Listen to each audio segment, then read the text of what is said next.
am black business. Do you support black businesses?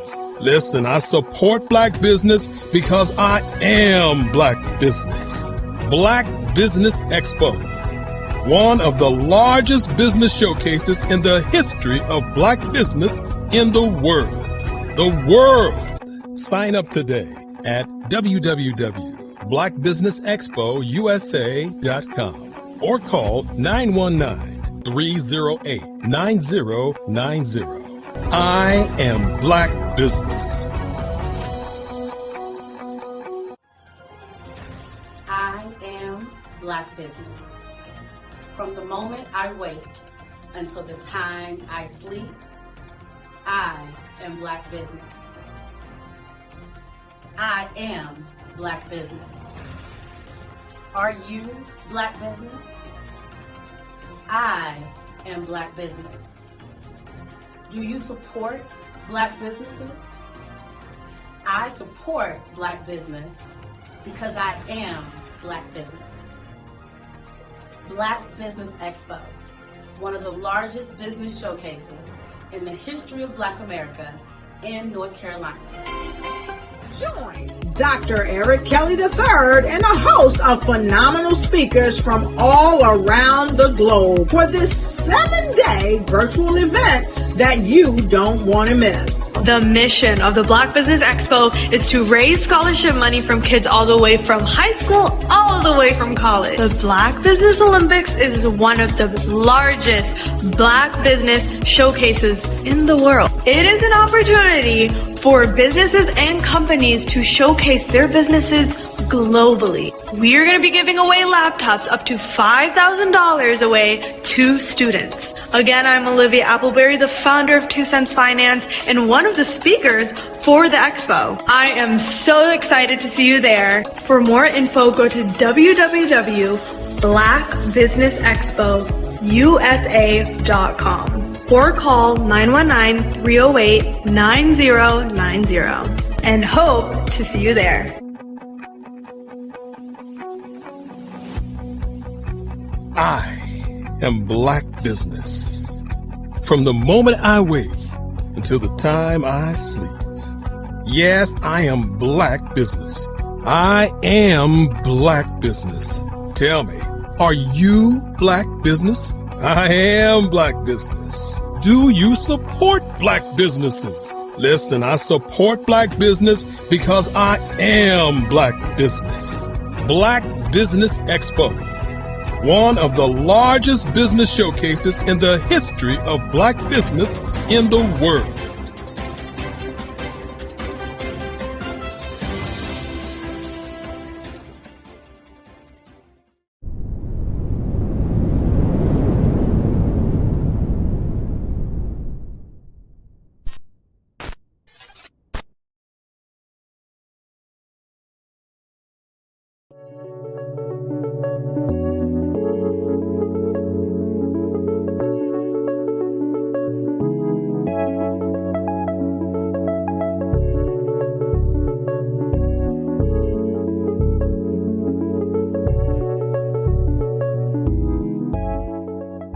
Passion has been around helping communities of color and historically underrepresented and underserved communities, minority, rural, veterans, persons who are differently able, in the intersection of education, innovation, technology, industry, and let's throw some entrepreneurship in there just for fun.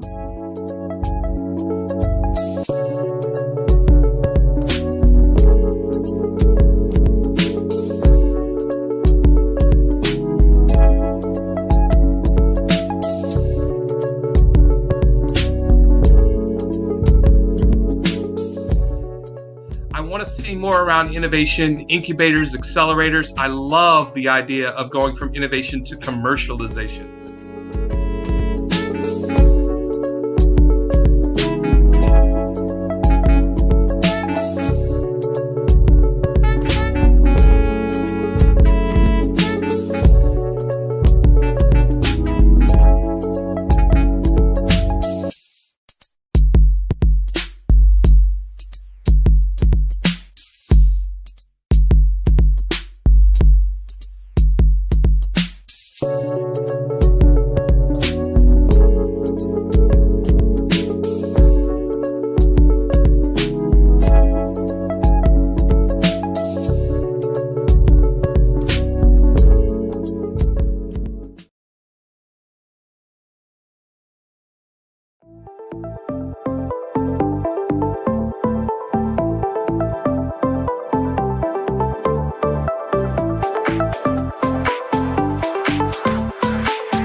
you need to be messaging and communicating to a lot more folks and getting them committed to you as a brand and feeling that you are trustworthy, as a subject matter expert, and for their needs and their pain points. That says, look, here are my pain points. Here's the problem that I have that I don't want, or the benefit that I want that I don't have. And Grant and Sydney understand that and are giving me information to be able to assist, in my eliminating those pain points.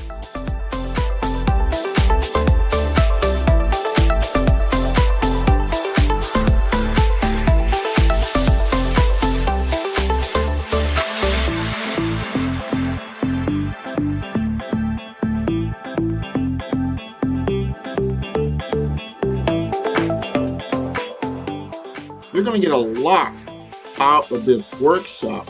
We're going to show you ways that you can begin to look at this particular problem, that you can apply different formulas, techniques, and skills. They're going to get you to that next level. And then you'll understand the value that we're bringing.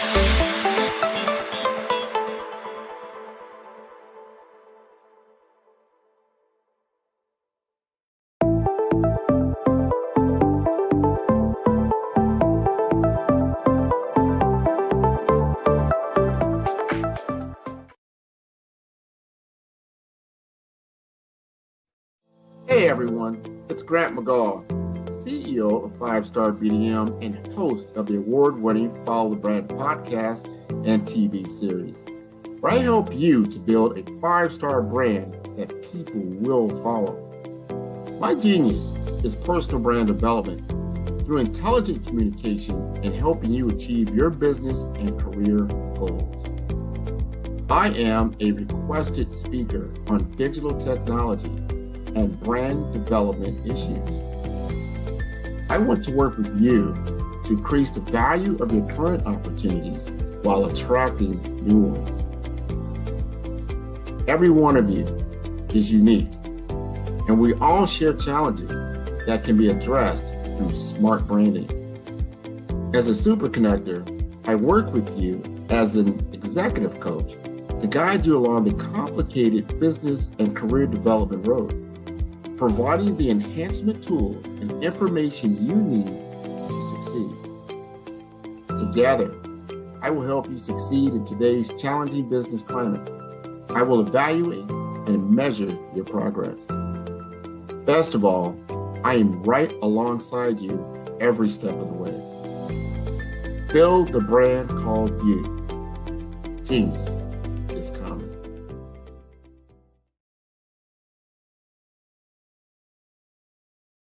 I am from Washington, D.C., but I was raised in Durham, North Carolina. I came to Durham when I was about 5 or 6, and then I traveled back and forth to D.C. because it's where my people are from. One of the unique things about my family is my mother, she's also an artist. She does quilting, and she does a lot of artistic things. And then my son, he draws with both hands, his right hand and his left hand like I do. So that's kind of a family trait. And then my other son, he's a videographer, and my daughter, she works, she's a regional vice president for Sunglasses. When you start out drawing and sketching, you want to continue to explore, each avenue. I do pastels, I do pen and ink, I do painting, I do acrylics. I haven't done oils yet, but I try to do all facets of art. What I say to a lot of times to people is, you can't put yourself in a box when you're an artist. You have to explore. And over the course of my life, I've tried to explore different mediums. I also do sculpture as well. I choose my subjects by the intensity that they have in their faces, or the intensity that somebody is moving, because I do more than portrait drawings. I also do I do abstract, and then I do figurative drawing also. Well, what happened in this particular show is that I started out trying to come up with something that would be a little bit different than what everybody else is doing. So I was working on a Barack Obama show, and they wanted me to do some paintings of Barack. And so what I did was, because of the deadlines, I kind of did it kind of fast. And then I realized when I was doing it fast, I enjoyed it. And so then I started doing other pieces the same way, and I started to enjoy those pieces also. And so I came up with this particular style, and it's a style of lines and colors.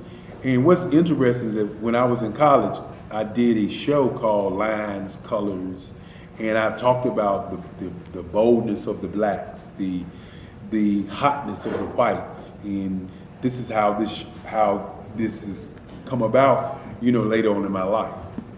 And the colors comes from a lot of the entertainers that I work with, where they wear different colors. They don't wear, your plain reds or your whites. They wear different colors, and so that's also another piece of what's giving me the colors. The subtitle of this show is Faces That Speak Life. That's real critical. Faces that speak life. Each one of these pieces is a life source and a life energy that's being put on display for people that are looking at them. I always say in terms of my art, it's not important that I draw them. It's important what you get out of what I draw. I don't try to just draw it because you like it. People wanted me to do prints. I didn't do prints.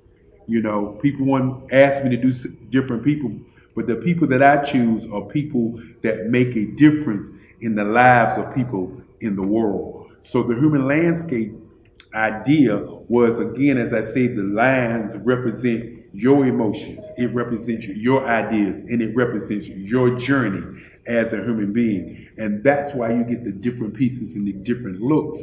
And as you notice, I try not to do one look that looks alike another look.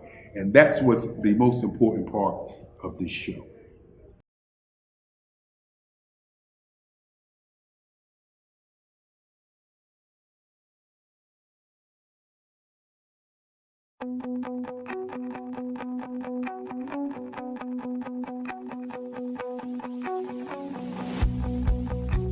I am Black business. From the moment I wake until the time I sleep. Yes, I am Black business. I am Black business. Tell me, are you Black business? I am Black business. Do you support Black businesses? Listen, I support Black business because I am Black business.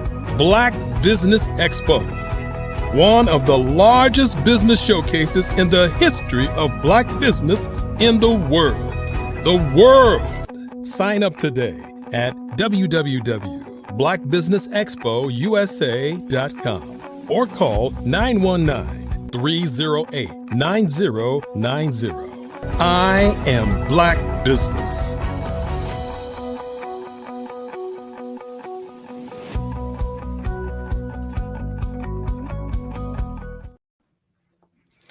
Good afternoon, business owners, entrepreneurs, thought leaders, and corporations. My name is Angela Baptiste, and I'm your business moderator for this afternoon on the Black Business Network.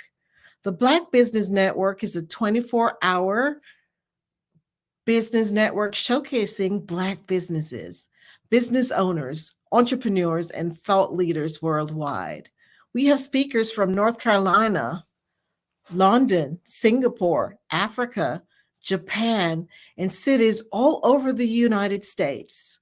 The Black Business Network is a global community sharing its business knowledge to empower, inspire, and educate businesses about business. Today, our next speaker is Damon House. And Damon is an accomplished portfolio manager with deep experience in transformation and innovation across the healthcare, telecommunications, and other industry verticals in commercial and federal contracting segments. He's known for driving and managing change and risk. He's an evangelist for digitally transforming and activating historically undeserved communities to support technology requirements now and in the future.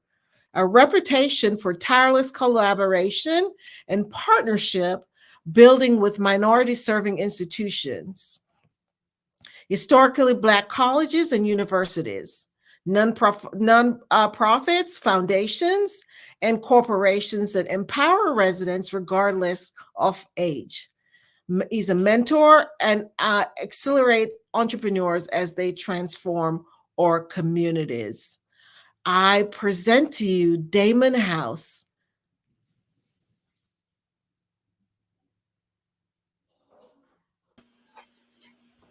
Hi, Damon. Welcome. Well, I'm Grant. Damon's going to join us in just a moment. He's coming up. Okay. He's here. Can you hear me? Yes. Hi, Damon. How are you? I'm doing well. I'm wondering what happened to my camera. I've been online. Interesting. Okay. I'm trying. I promise I'm just as funny looking as the promo that was shown earlier. And it is. Well, you go ahead and we'll get started, Angela. We'll get him to get his camera fixed. I'll kind of set the tone, and then we'll bring Damon up when his camera is ready to go. Okay, awesome. Yeah. No, he is. So, I'll just let you guys go ahead. Just remember that genius is common, and I'll see you on the other side. Absolutely. Absolutely. Absolutely.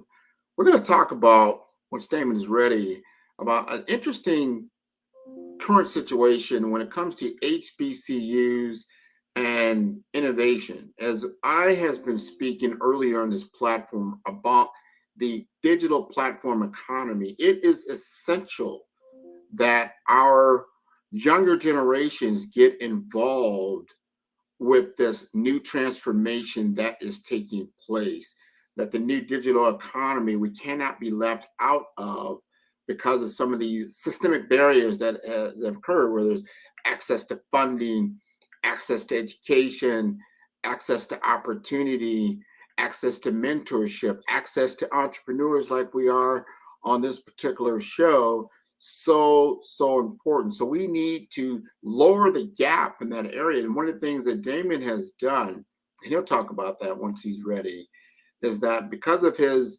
experience and exposure within large corporations that live on what we call these digital platform economies like Microsoft, he has the exposure.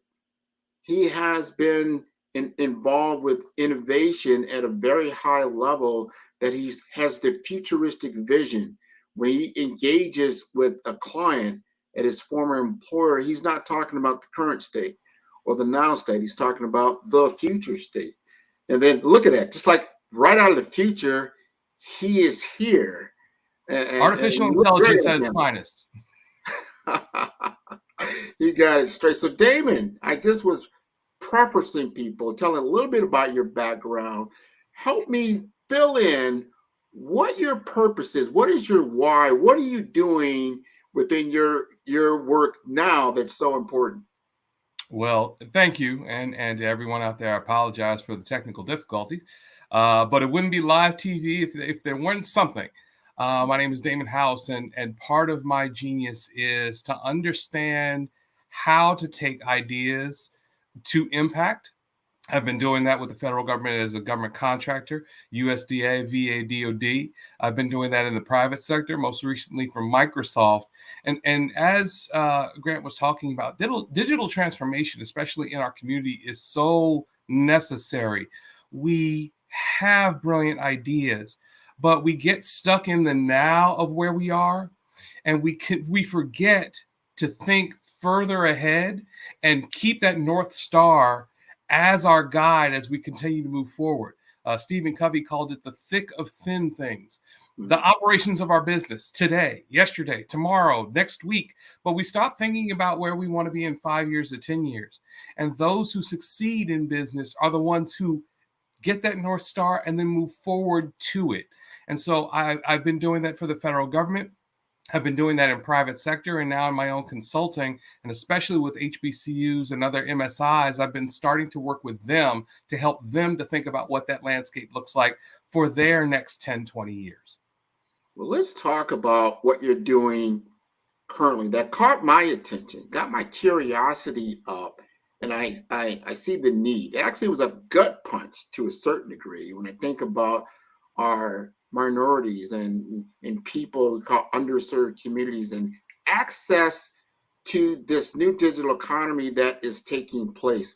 Why do you think there's such a need for innovation and entrepreneurship centers at HBCUs and MSIs? People don't know what MSI, that's minority serving institutions. Well, and it was a gut punch for me. Let me take a step back a couple of years, and I got to Microsoft. And I found out during orientation all the free stuff that Microsoft has. That's great. But I heard that every student everywhere in the world can get Microsoft Office for free. And I go, wow, that's amazing. But I don't know if our students know that in HBCUs and some of the other minority serving institutions. I said, well, what else do we have? And I started looking through and seeing all these things. And I said, well, wait a minute, I got to bring these to these schools because there are students graduating from HBCUs without understanding how to use Word and PowerPoint and Excel. And that's the software of business. Each of you out there listening has probably used one of those software tools at some point. Well, when we take that to the next step and we talk about innovation, innovation is a term, we all know the word, but we don't always know the language of innovation. So that we don't understand how to take a new idea from idea to impact. How do we create something brand new? How do we turn that solution into a new business? And so I've participated and helped to support accelerators and incubators, and we could talk about that a little bit more. But people come in and they go, I got this idea and I want to build this thing. That's great. How do you know that you're customer obsessed? How do you know that somebody's going to give you money to do it? There's more to it than just saying, I got an idea and I want to start a business. You have to build for long-term success. Well, let's talk about that. Now, in the HBCU world, as you got involved through industry and you started to see and a lot of people, especially a lot of people on the show might have attended HBCU. I'm going to put something out there for FAM because I love FAM, right?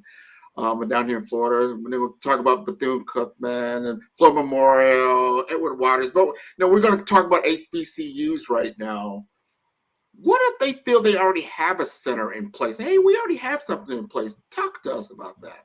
Well, and a lot of, and I'll say most HBCUs have innovation or entrepreneurship centers, some type of center that they claim.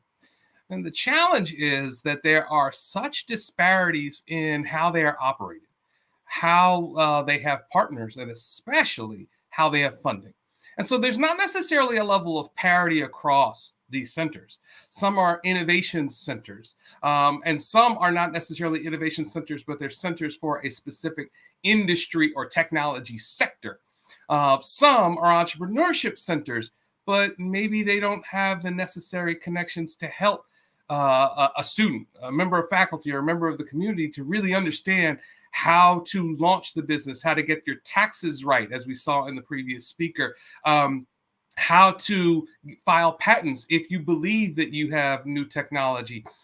There really needs to be more of a foundational underpinning that gets them all at the same level. I will say there's one school, and I won't name names because I'm nice, where they have a center and it's around a technology sector, but it's really a room run by a guy, great guy, really like him, but the executive team brings people in to his center to show it off for potential partners. It's not really driving research or innovation or entrepreneurship through the school. And there's so much more that we can do because we know our businesses are so rich and so vibrant we need to pass that down to the students and to the next generation so they understand how to do that as well.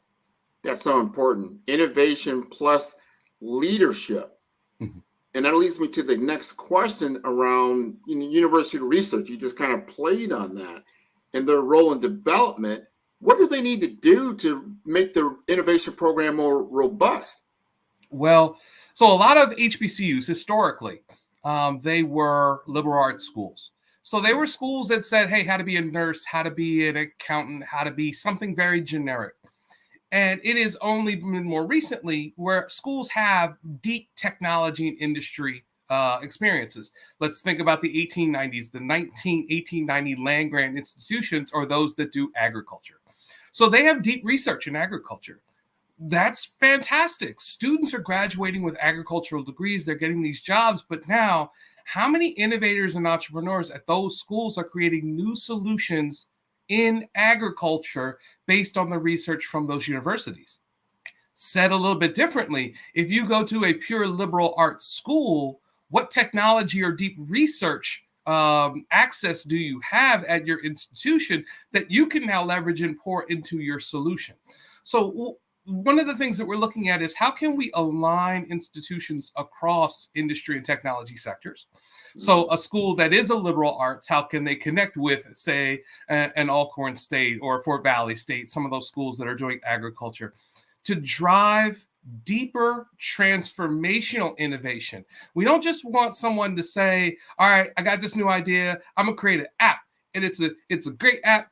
Cool, I'm happy for you, but how is that app transformational without a deep technical underpinning, a deep industry underpinning to really transform it and move it in a new direction? Man, you said it's got to be useful and it's got to be connected. It's got to be part of an ethos so it can get legs, so it can grow and sprout. That's what we do in nature, right? You take a seed, you fertilize it, you put it in the ground, you give it all the nutrition, sunlight, water, and then watch it grow. We've got to be able to do that with our students. So think about the student as the seed who's interested in innovation and starting a new company. What is the path forward? Well, and so a lot of times what you'll see in these universities is innovation is really only open to seniors, maybe with a capstone or a graduate design program, and they start thinking about that. Those students that maybe happen to be in the right department that had the professor or the dean that talked about a hackathon competition. If you're not in the right department, you don't know. And so maybe you might go through 4 years and not even realize that your school had those types of resources. I want to start with the freshmen coming in.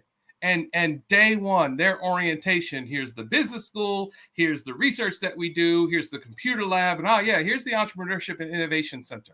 The Black Business Network runs a commercial about a young woman who wants to be an entrepreneur, and that's fantastic. But when she gets to school, how can she know before she gets there what services that school offers? I would love, once we have a good and solid foundation, to start before they get into school, to go into high schools in their local areas. So if we're in, say, Xavier University of Louisiana, which is in New Orleans, how can they go to the local schools in New Orleans to say, we've got this Entrepreneurship Institute, we want to connect with you in the different wards of New Orleans to understand how to come in and get acclimated and introduced so that when you get to school, you can hit the ground running. That's so important. You've got to give them a framework and a process that can take their idea, because that's what we're all talking about, reimagining certain processes that we take for granted. And these are the ways that these digital platform companies have become so successful. I want to know, how do the students get access to IP? When I'm talking about IP, and which could be internet protocol, but it also could be intellectual property and capital. So important to get those kind of resources to launch their solution and go into market. So there are a number of resources out there. One of the partners that I have, and this is not going to come as a shock, I partnered with Microsoft, my old business, because they have free training programs. They have free, every student can get Microsoft Outlook for free, Office for free. And I'm not trying to be an ad, but they can also get Azure, which is the cloud environment, for free. They can get access to GitHub and start creating software solutions for free. That's a start. But also, I've been working with NASA, and I am now an evangelist with their innovation transfer program, making intellectual property that NASA has available to the students. For several years now, I have been a mentor and a judge in their annual and semi-annual innovation competitions, and we have had students win up to $25,000. We have hosted programs with the White House Fellows under the HBCU conference. So when you start looking at partners in industry and partners in technology, they have a lot of those resources. So I am beginning to aggregate those under the nonprofit that I've created. And with my team, we're making those available to students, to faculty, and to members of the community with these respective schools so that they can all become more acquainted with the idea of education, innovation, and acceleration of their ideas and solutions. That's called an alliance. I love you put together an alliance. So, and I'm all about this, especially in 2024. Let's not talk about it. We've got to walk it. It's got to be a living experience. So like, hey, I'm interested, me and you, we've talked to some of the counties for schools down here, just in the K through 12 arena. Now you've got programs for the HBCU or the a collegiate area, right? And then we get into the master's program. But then we've got, and I always love this. When I went to school, Bell and Howell came to me as a senior in high school, and I'm not sure what I was going to do. I didn't even know anything about Bell and Howell at the time. They were a tech company, but they came directly to our school, sat down and said, hey, as you start looking at what you want to do, take a look at a program that I have set up. This was the program that became DeVry Institute of Technology. When I went, it was called the Missouri Institute of Technology. It was in Kansas City, Missouri, but I learned how to build computers. But because industry was involved, there was an alliance between industry and education and the community that gave me a path forward that was affordable. I got involved. Everybody, I think 4 or 5 of my students got involved that I was in high school with, and we all got careers in technology, even to this day. Now, that was back in the 80s. I need this. I see what you're doing. And I want you to continue to do that. Are there any specific industries or technology sectors that you focus on? Yeah, so I am specifically starting with healthcare, because that's some of what I did most recently in Microsoft and for the VA, and starting with AI as a technology sector. And what we want to do is we want to create, to your point, we want to create centers of excellence. Now, you'll see schools, and I reference, they're institutions, and they've got a center of excellence. That's great for them, for that one school and their center. And you go there, you benefit from it. But what happens if you go to a school that doesn't have a center? What happens if you have an interest? What happens if you go to a school that is more nascent in its research or its technology sectors? So what I'm creating are centers of excellence across schools, leveraging the industry sectors and the technology sectors. So, for example, a center of excellence around health equity allows us to begin to look at the healthcare as a full landscape, as an industry, but then starting to say, okay, how can we be fairer to minorities in the healthcare they receive and the technology that's made available to them? As an example, we have higher mortality rates. We have higher instances of hypertension and diabetes and lupus. There are a number of issues. And if you go to a school that doesn't have a healthcare program, maybe you don't find a way to really lean in healthcare. So what we're doing is making that available so that schools can participate. And then even though they may not have an academic program, students there can be part of an innovation program that allows them to leverage resources from other institutions and move forward. So eventually we will have media and agriculture and energy. We will go across the gambit of industries and support our institutions, but this is where we're starting. This is awesome. And they can get, so you're taking out the barriers, right? Whether it's a barrier of location, right? Center of excellence, like, wow, we don't have it at that location, or the barrier of I went to this school, so we didn't get exposure to this and that. And then you're creating all the different access points to different people. You've got a board that you put together of very interesting people across, North America and Central America, and Caribbean, probably other locations outside of the continent. These are important things. I want to know, because we're on the minority, we're in the Black Business Network. We've got a lot of entrepreneurs listening in. How can minority businesses help in advancing these innovation centers? Well, it's critically important that for the student, we have to recognize students who go to our schools. Not everybody wants a degree. Not everybody's going to just say, I want to put in my 4 and get a degree and get out and get a job. We need to think about workforce development.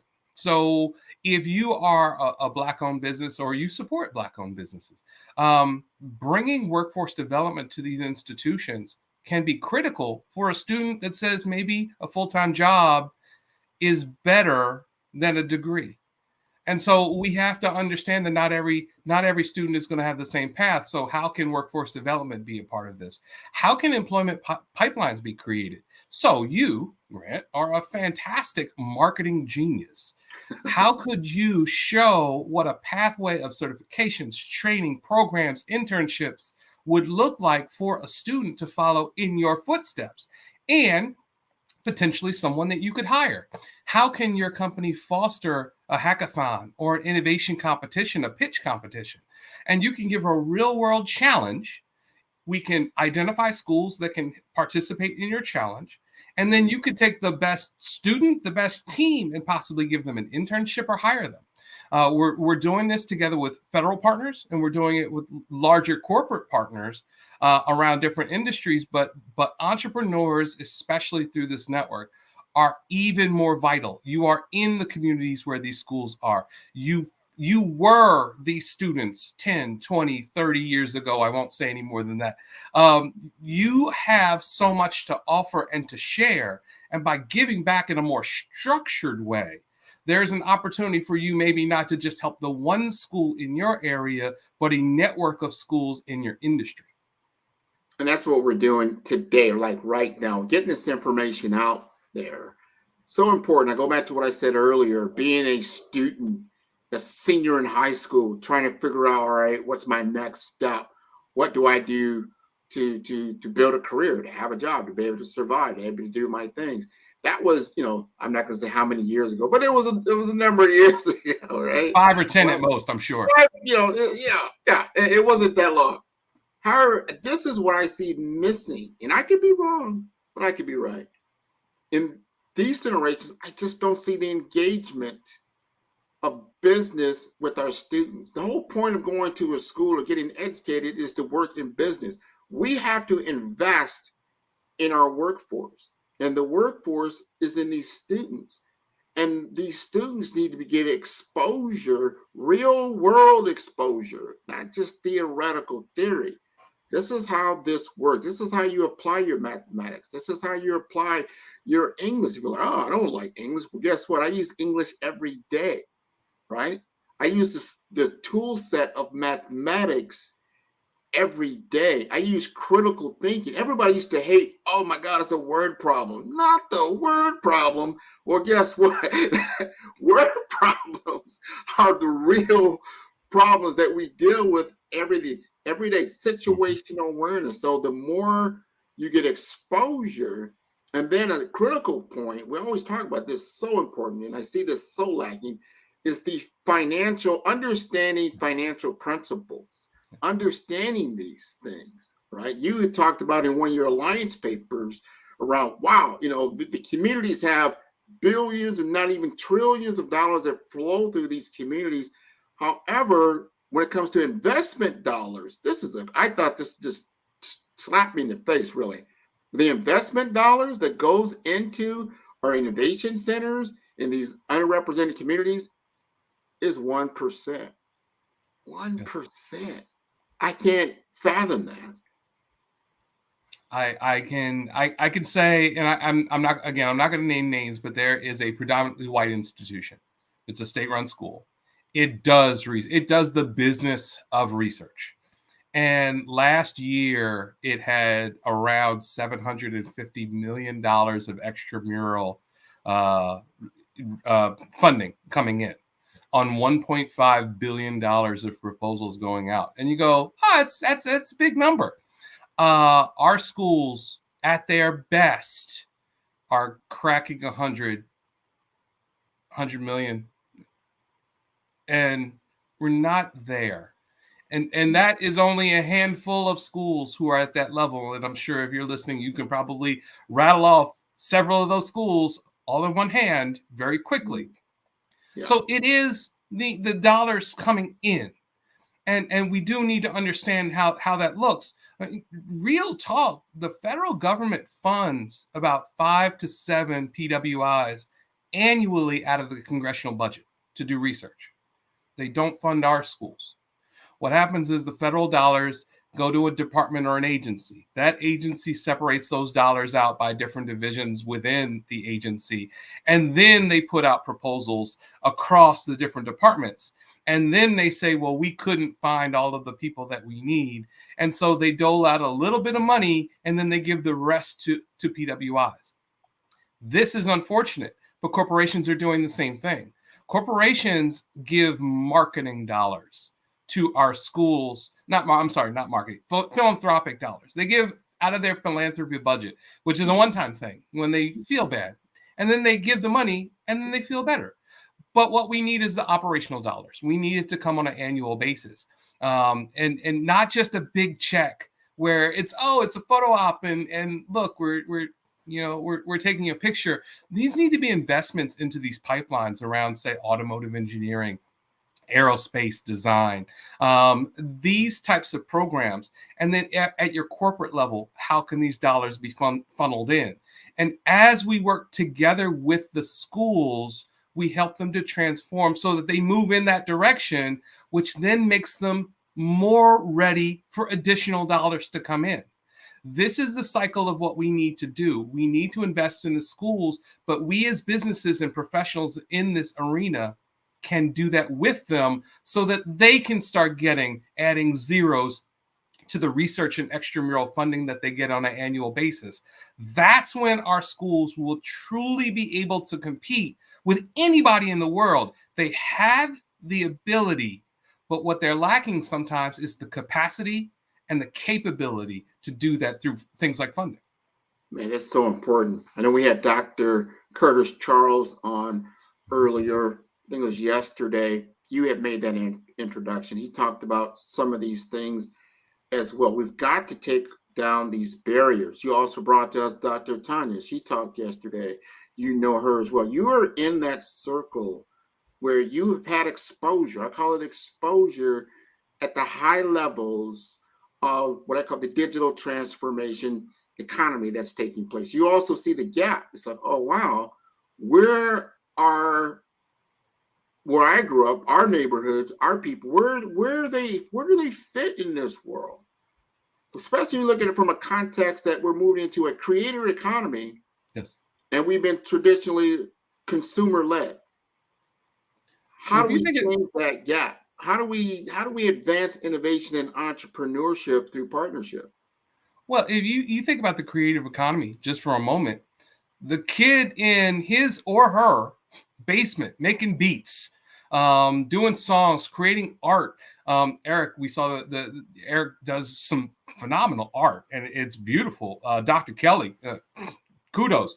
How do we copyright it? How do we trademark it? How do we protect that art and then drive it forward to new opportunities for commercial viability? We need to work with not just the kid who makes the beats and the songs and putting out records, but putting them into the scores of video games or the soundtracks of video games. When we look at the community and the gaps we have in the community, they're not necessarily gaps because of a lack of something. They are gaps because oftentimes that hand hasn't been extended to them to show them how what they're already doing fits inside of this digital economy. How can artificial intelligence, how can big data be a part of this? Whenever I've been a part of a number of conferences and I've spoken on AI, And people go, oh, AI is going to find out all my stuff and they're going to know who I am and the man's going to know. They already know. When you use an app on your phone to say, I like that song or I don't like that song, you've shared your data, you've made a decision, and you're helping to train an artificial intelligence model. We don't need to be afraid of these technologies. We need to lean into them and understand how they can be used. So when we look at something like a GitHub, where students and Grown and Sexy can make new solutions and new technology and software solutions, how can we leverage the pain that's around us, the joy that's around us, the success, the ability that's around us, and then start putting it into these new technologies and these new modalities so that we are a part of this creative economy. We can do all things, but we must start getting engaged and get into the arena to try and learn to do those things. That's it. We've got to let our kids know, and our kids' kids know, that they are part of this community. They're not on the outside of it, and they're already utilizing the tech. I had the same conversation. I was at an event in Palm Beach with the mayor was there, and a lot of people were there talking about STEM, which is science, technology, engineering, and math, right? And I said, you're already in a laboratory. You're already utilizing a cell phone. You're already utilizing tablets. You're already utilizing these gaming engines. You're already utilizing some of the greatest technology that's in the hands of mankind. You just don't realize it. And you're being creative. Man, don't get me on a game with one of these kids. I know I'm going to get blown away. Their dexterity, their flexibility, their creativity is paramount. We just got to get them engaged in the pipeline of the creator economy so they realize, wow, this is not just a game anymore. I can actually create commerce. Wait, to that point, right there, time. The FAA, who does air traffic control in the U.S., is hiring gamers to be the next generation of air traffic controllers. Wow. They realize that gaming is a capability. It's not, when we were young, as we used tablets and stone to play video games of the past, and our parents would say, get out there and do something. No, video games today are cognitive, and they aid in the development of our students and our employees. And the air traffic controllers of the next generation will be gamers. So we need to be a part of this conversation. Thank you. Thank you so much, Damon. And thank you, Grant, for asking those powerful questions and getting those information for our listeners. That's been awesome. Thank you so much for sharing. Is there any information Damon would like to leave if someone wanted to reach out to you? Sure. You can reach out to me through my website, which is the clayhousegroup.com. That's ClayHousegroup.com. And you can also reach out to me personally, Damon, DAMON, at clayhousegroup.com. Thank you. And Merry Christmas and happy, wonderful seasons. Awesome. Thank you, guys. You have a great rest of your day. Thanks. Thank you.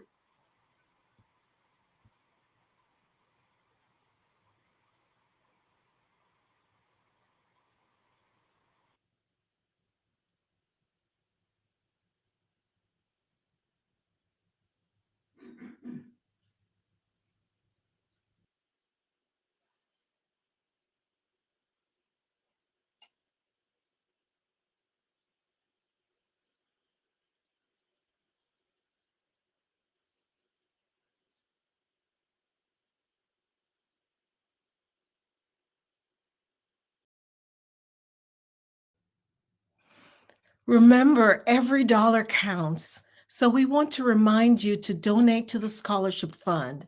We want to thank our Black Business Expo USA sponsors for December 23.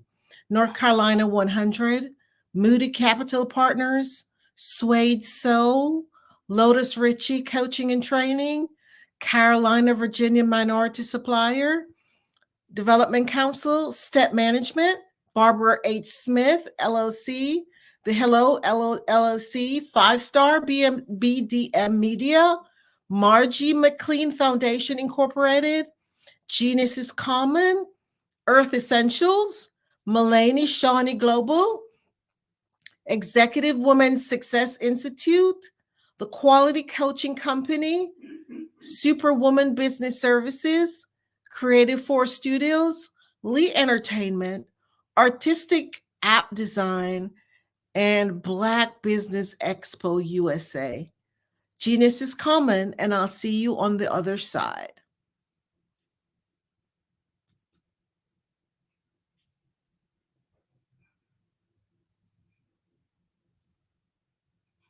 Hello, I am Dr. Eric Kelly III, the visionary strategist and founder of the Black Business Olympics.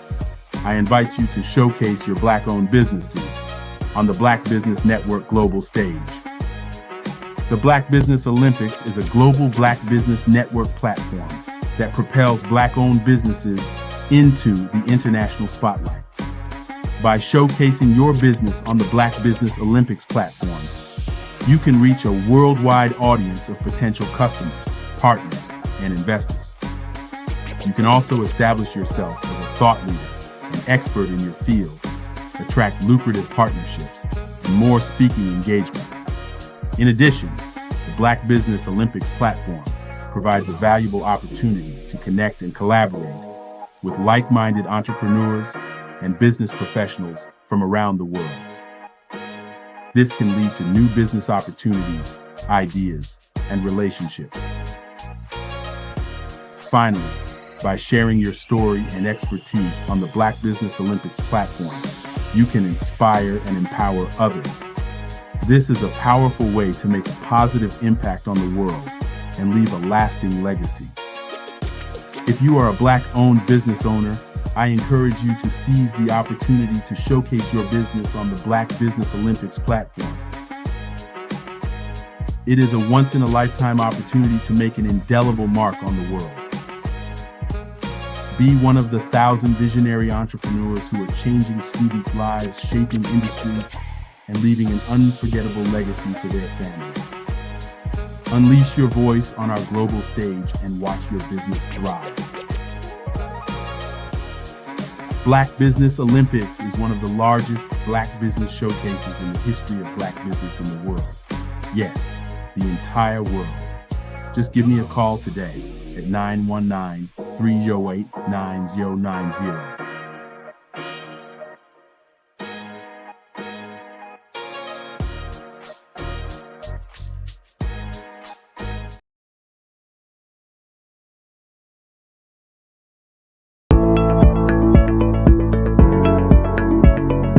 Prepare for what's coming and dominate in economic winter. Stand strong and thrive by showcasing your great products and services globally through the Black Business Network and Black Business Olympics. The Black Business Network has showcased over 2,000 companies with over $7 billion in sales each year. Over 10 million attendees have viewed the rebroadcast each month. Through the Black Business Olympics, unique styles of business training and mentoring are turning students into business owners and entrepreneurial warriors who will dominate in any economy. Gain the ultimate advantage of the Black Business Olympics, 7 days of unbelievable topics and speakers speaking around the globe. Donate your time and experience to provide expertise and scholarships to students worldwide and change the world. Now, more than ever, new insights, tools, strategies, and capabilities are needed. This is your chance for a major presentation to the world. Fill out the form and join the more than 2,000 speakers who have presented to over 200 countries. Join the Black Business Network streaming live into the Metaverse, STEM City, Black Multiverse Enterprises, Hulu, Amazon, YouTube, iHeartRadio, Apple, Facebook, LinkedIn, Pod TV, IBM TV, Spotify, and Google Podcasts. Sign up today. Spaces are limited, and we will see you there.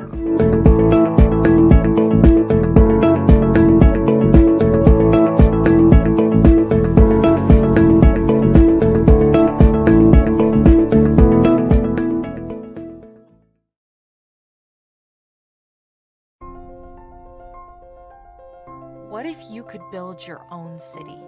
A place where every child can find nurturing people to help them achieve their full potential. A place where every adult can access job training support, where health education is abundant, where social justice ruled the land. A place without limitations. Welcome. You have arrived at STEM City, USA. It is what every city should be. A safe and trusted community where you find people and resources to help you become everything you are and beyond. STEM City is unlike anything you have ever experienced. It is a digital twin of the world around you, only better.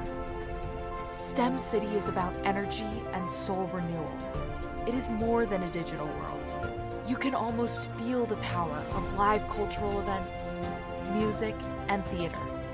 STEM City promises a better future for children with caring mentors and hands-on activities with dedicated tutors to support our youth. STEM City is your passport to a healthy lifestyle with weekly events addressing our community's many issues. STEM City is your financial well-being with helpful information on wealth management, career advancement, job training, and so much more. STEM City is the community you deserve. It is the city where your dreams can come true. STEM City USA, a place in the sky that is accessible to all who reach for the stars.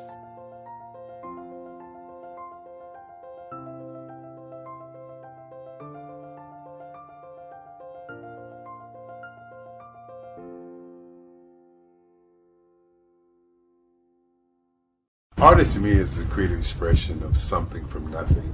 You know, it explodes onto the canvas, or it explodes on in my work. One of the things that I try to do more than anything is I try to just give the lines and the movements and emotions and expressions into what I do. Art really means to me a chance to express how I feel deep down inside. Most of my art begins as a thought that I might have, you know, whether it's sports, whether it's history, whether it's a woman or a man. It pretty much starts as an idea of thought before I get into the actual image of what I'm going to draw. I do a lot of historical pieces. I was a history minor in college, and I love to do history pieces. And a lot of times I'm thinking about history, and then I try to make that history impact you as you look at it. That's one of the reasons I do pictures so large. People ask me, why do I do the pictures so big? And I tell them, I want the piece to impact them as they're looking at it. To kind of dominate them, dominate their space. And most of my pieces I try to do off page. I don't try to do anything that's going to be in those four corners or in a square. And I want your imagination to be a part of the piece that you're looking at.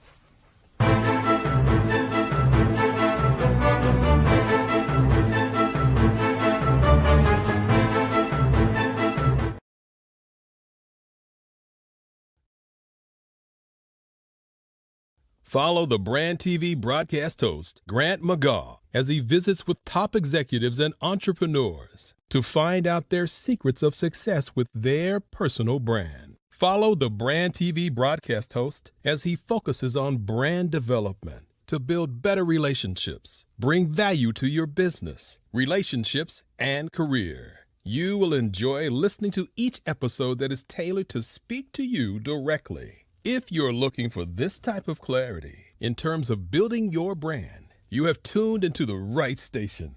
Each episode will help you to shape a conversation in the 5-star BDM network of 20,000 professionals and become a springboard for your corporate engagement and business opportunities. Each guest will frame their story in the areas of personal branding, business development, career development, financial empowerment, and technology innovation.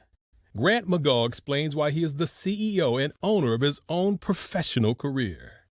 Grant is an accomplished business leader and entrepreneur who wants to give back to individuals to grow their personal brand strategy. Tune in as he weaves his story about new possibilities, while to you exceed expectations. If you love storytelling, this show will make for fun.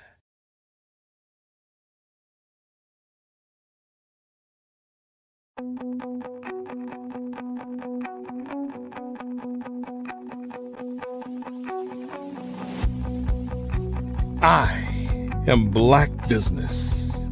From the moment I wake until the time I sleep. Yes, I am Black business. I am Black business. Tell me, are you Black business? I am Black business. Do you support Black businesses? Listen, I support Black business because I am Black business. Black Business Expo, one of the largest business showcases in the history of Black business in the world. The world! Sign up today at www.blackbusinessexpousa.com or call 919-308-9090. I am Black business.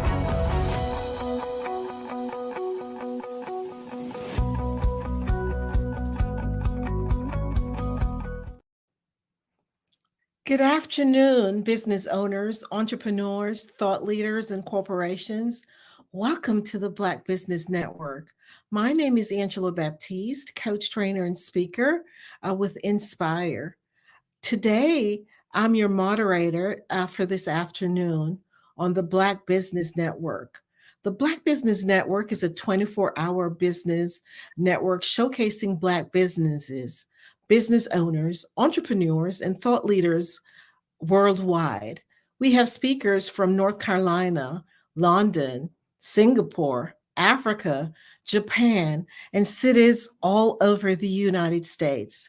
The Black Business Network is a global community sharing its business knowledge to empower, to inspire, and educate businesses about business. Our next speaker is Henry Ward.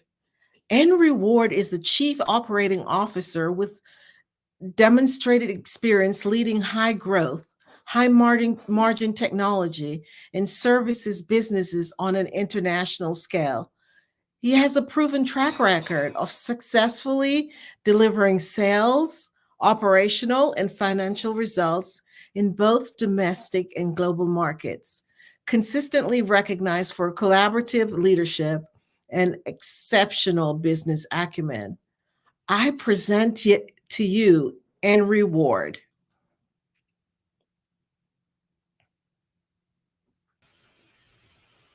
Hello, Mr. Ward. How are you?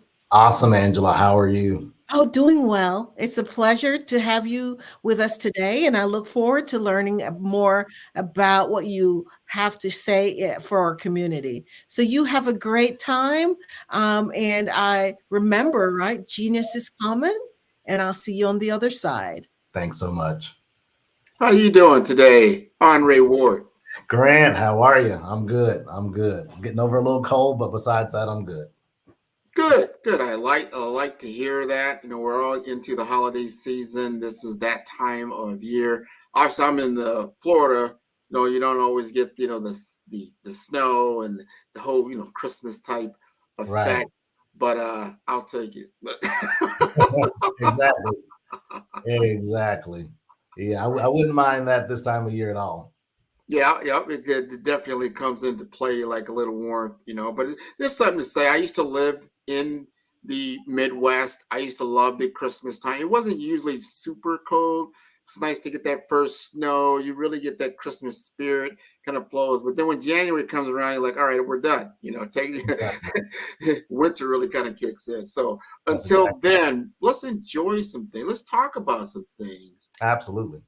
Around what you're doing from a business perspective. We have an audience out here. There's a lot of Black professionals, career professionals, people that have served on boards. That's one thing that you do. You help people to serve on corporate boards. Some have been on nonprofit boards. Some of them have to report to a board as a C-suite executive.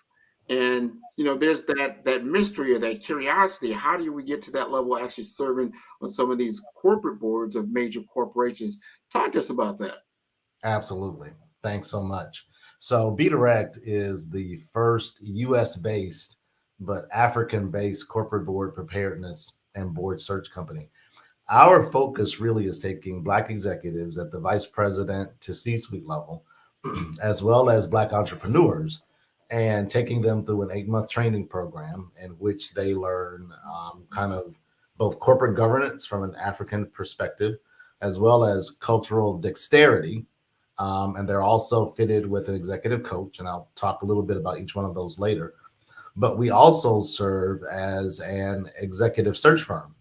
So as the cohort, and they meet in a cohort, as the cohort is going through this training process, we are also working on their behalf with venture capitalists and private companies, public companies, private equity firms to help place them. And the reality is that most corporate board work here in the United States really goes to the C-suite or one level below. And that's regardless of color. And it is all about the network. There are many organizations that provide corporate governance training. We support all of those from a U.S. perspective. But the reality is placement is about what network do you have, and are you able to parlay your relationships into board work? And so we kind of fill that gap for U.S. Black executives and Black entrepreneurs while we are working on their behalf while they're going through the training to actually help them from a placement perspective. And like you said earlier, many of us, including myself, are very familiar with the nonprofit boards. And I fully support all nonprofit organizations. Nonprofits do phenomenal work. The reality is that with most nonprofits, they want you to bring a check. They're not interested in necessarily paying you for your work. And so with corporate board work, as many people know, there is compensation involved. Usually that compensation is in the form of both cash compensation and in equity for that particular company. And we help Black executives navigate that part as well. That's interesting. And when I heard from you were saying, a lot of that is exposure. Here's the deal. Like, we go through training, and we could be in leadership training. We get to certain levels in an organization, get to that VP level, you start looking forward. Sometimes you're like, all right, I want to eyeball a C-suite position, whether you're a COO, CEO, or some type of position. But then there's that board work. Sometimes you think of it as philanthropic work, or just something beyond. But there's a lot there. Help us understand, what is the day in the life of a corporate board executive? Yeah. So are you speaking specifically from what do they do from a board perspective, or what do they do from their operations perspective?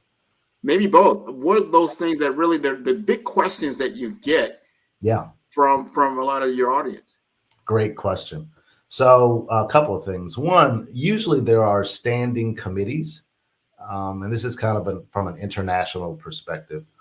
There are usually standing committees for most corporate boards. There's an audit committee, there is the compensation committee, and there is the nominating committee.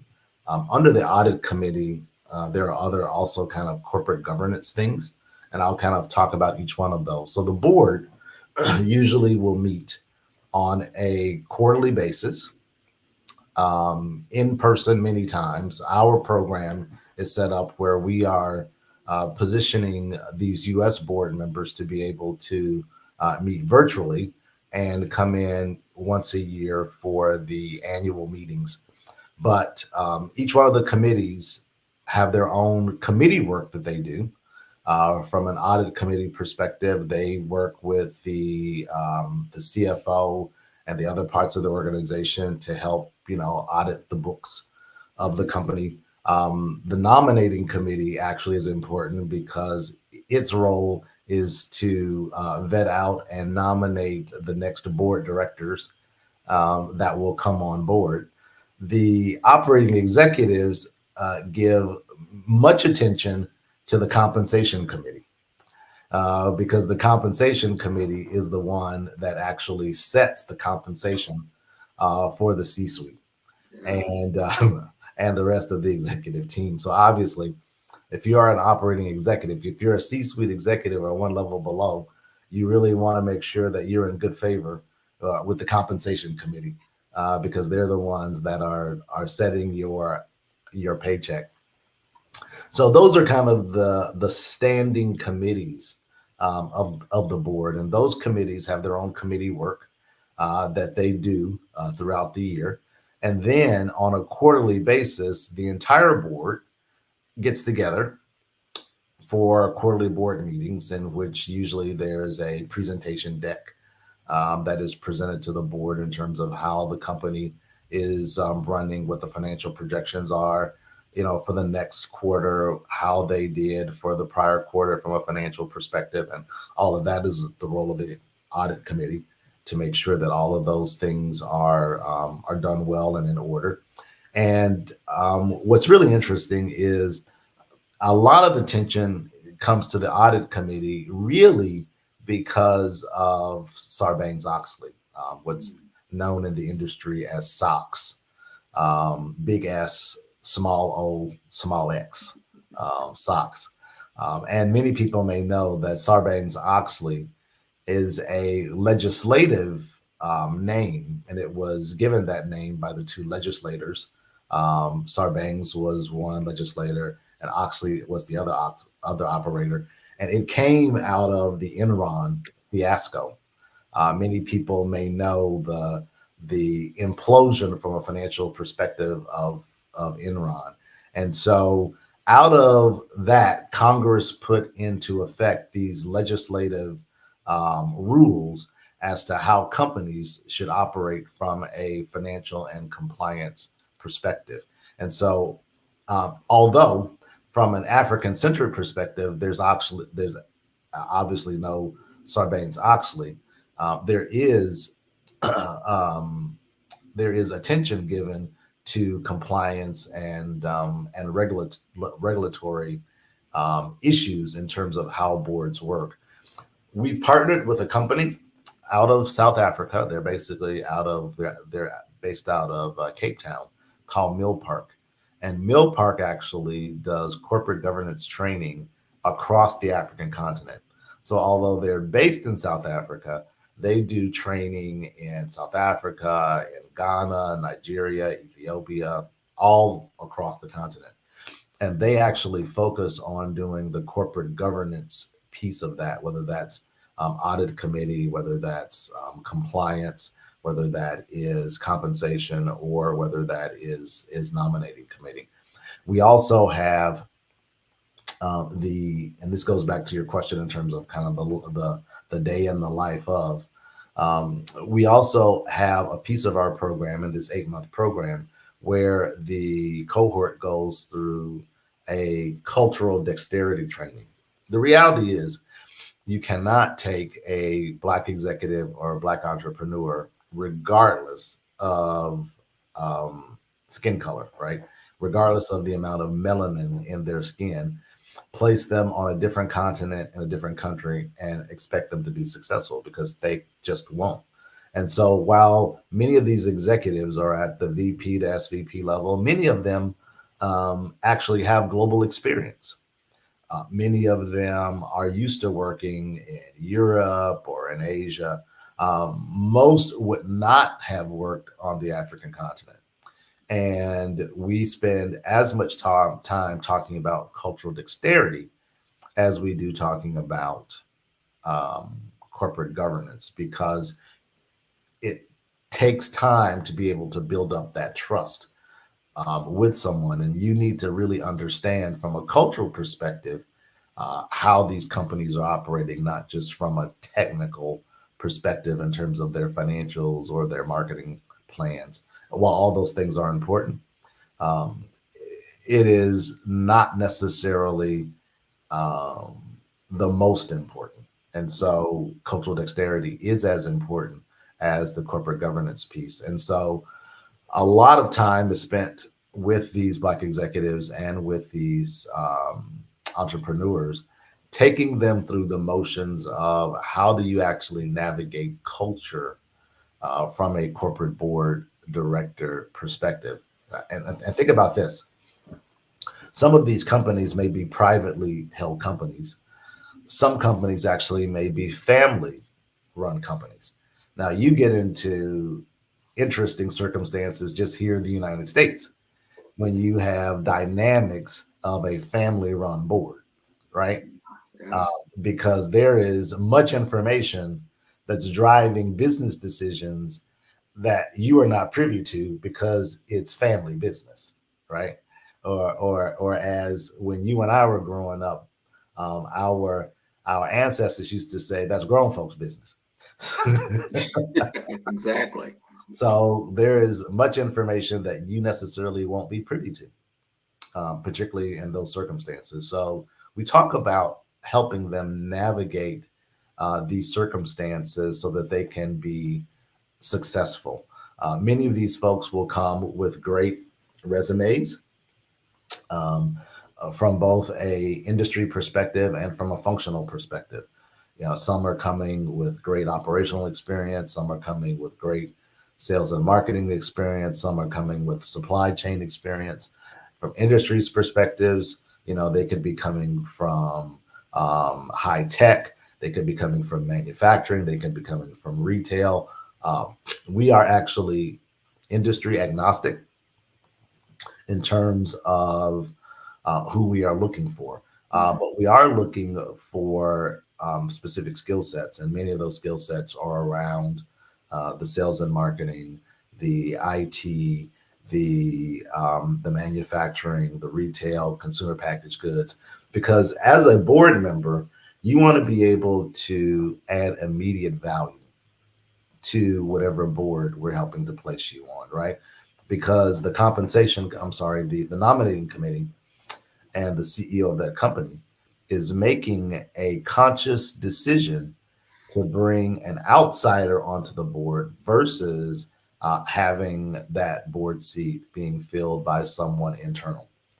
So because of that, there's going to be a lot more pressure on that outside director to say, okay, how are you paying for yourself, right?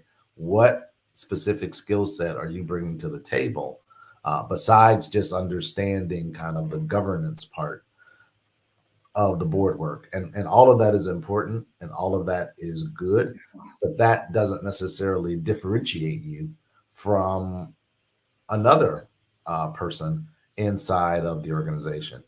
The other thing that many of these CEOs are looking for, and we don't necessarily talk about this a lot here in the United States, but another thing these CEOs are actually looking for is diversity of thought.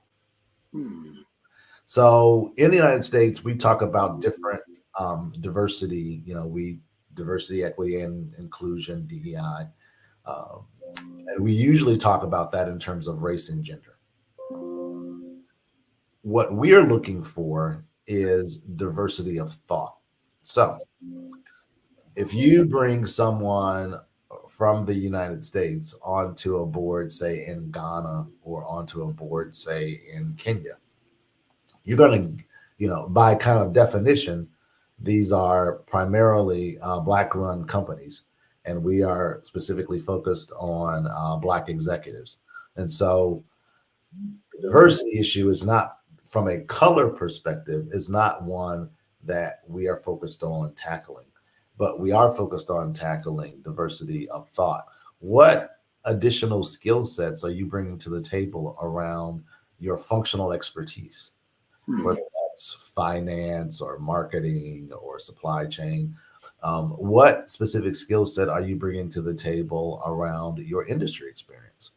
whether that is technology or consumer packaged goods or retail. So those are the types of diversity functions that we are really focused on to help these companies. Because again, like I said, these guys are looking for whoever they bring on to add value immediately, right? And so, and because of the fact that they're making a conscious decision to go outside, they are actually looking for what value are you adding to this company that will help us in specific places. I agree.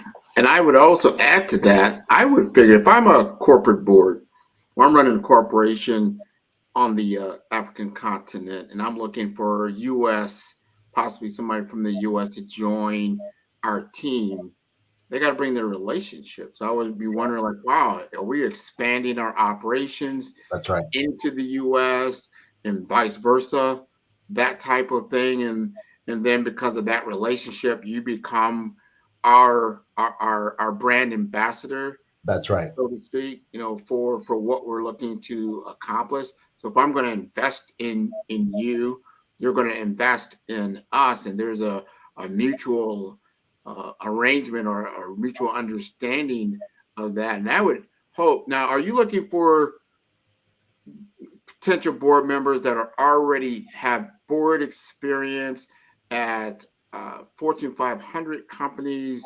Or are you looking for, I know you already mentioned nonprofit, but they could be private companies as well. And I think I know there's different governance, whether you are a publicly traded company or a private company. And then and you said you have an executive search firm, does that limit you? It's like, wow, we really are looking at a handful of people, or do you have a nice pool of people in which you can source from? Yeah. What's really great about Be Direct and our program is that we actually are looking for folks who have board experience and who have no board experience.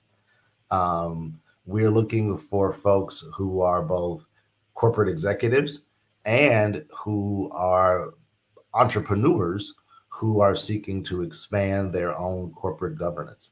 And so for us, it's kind of all of the above.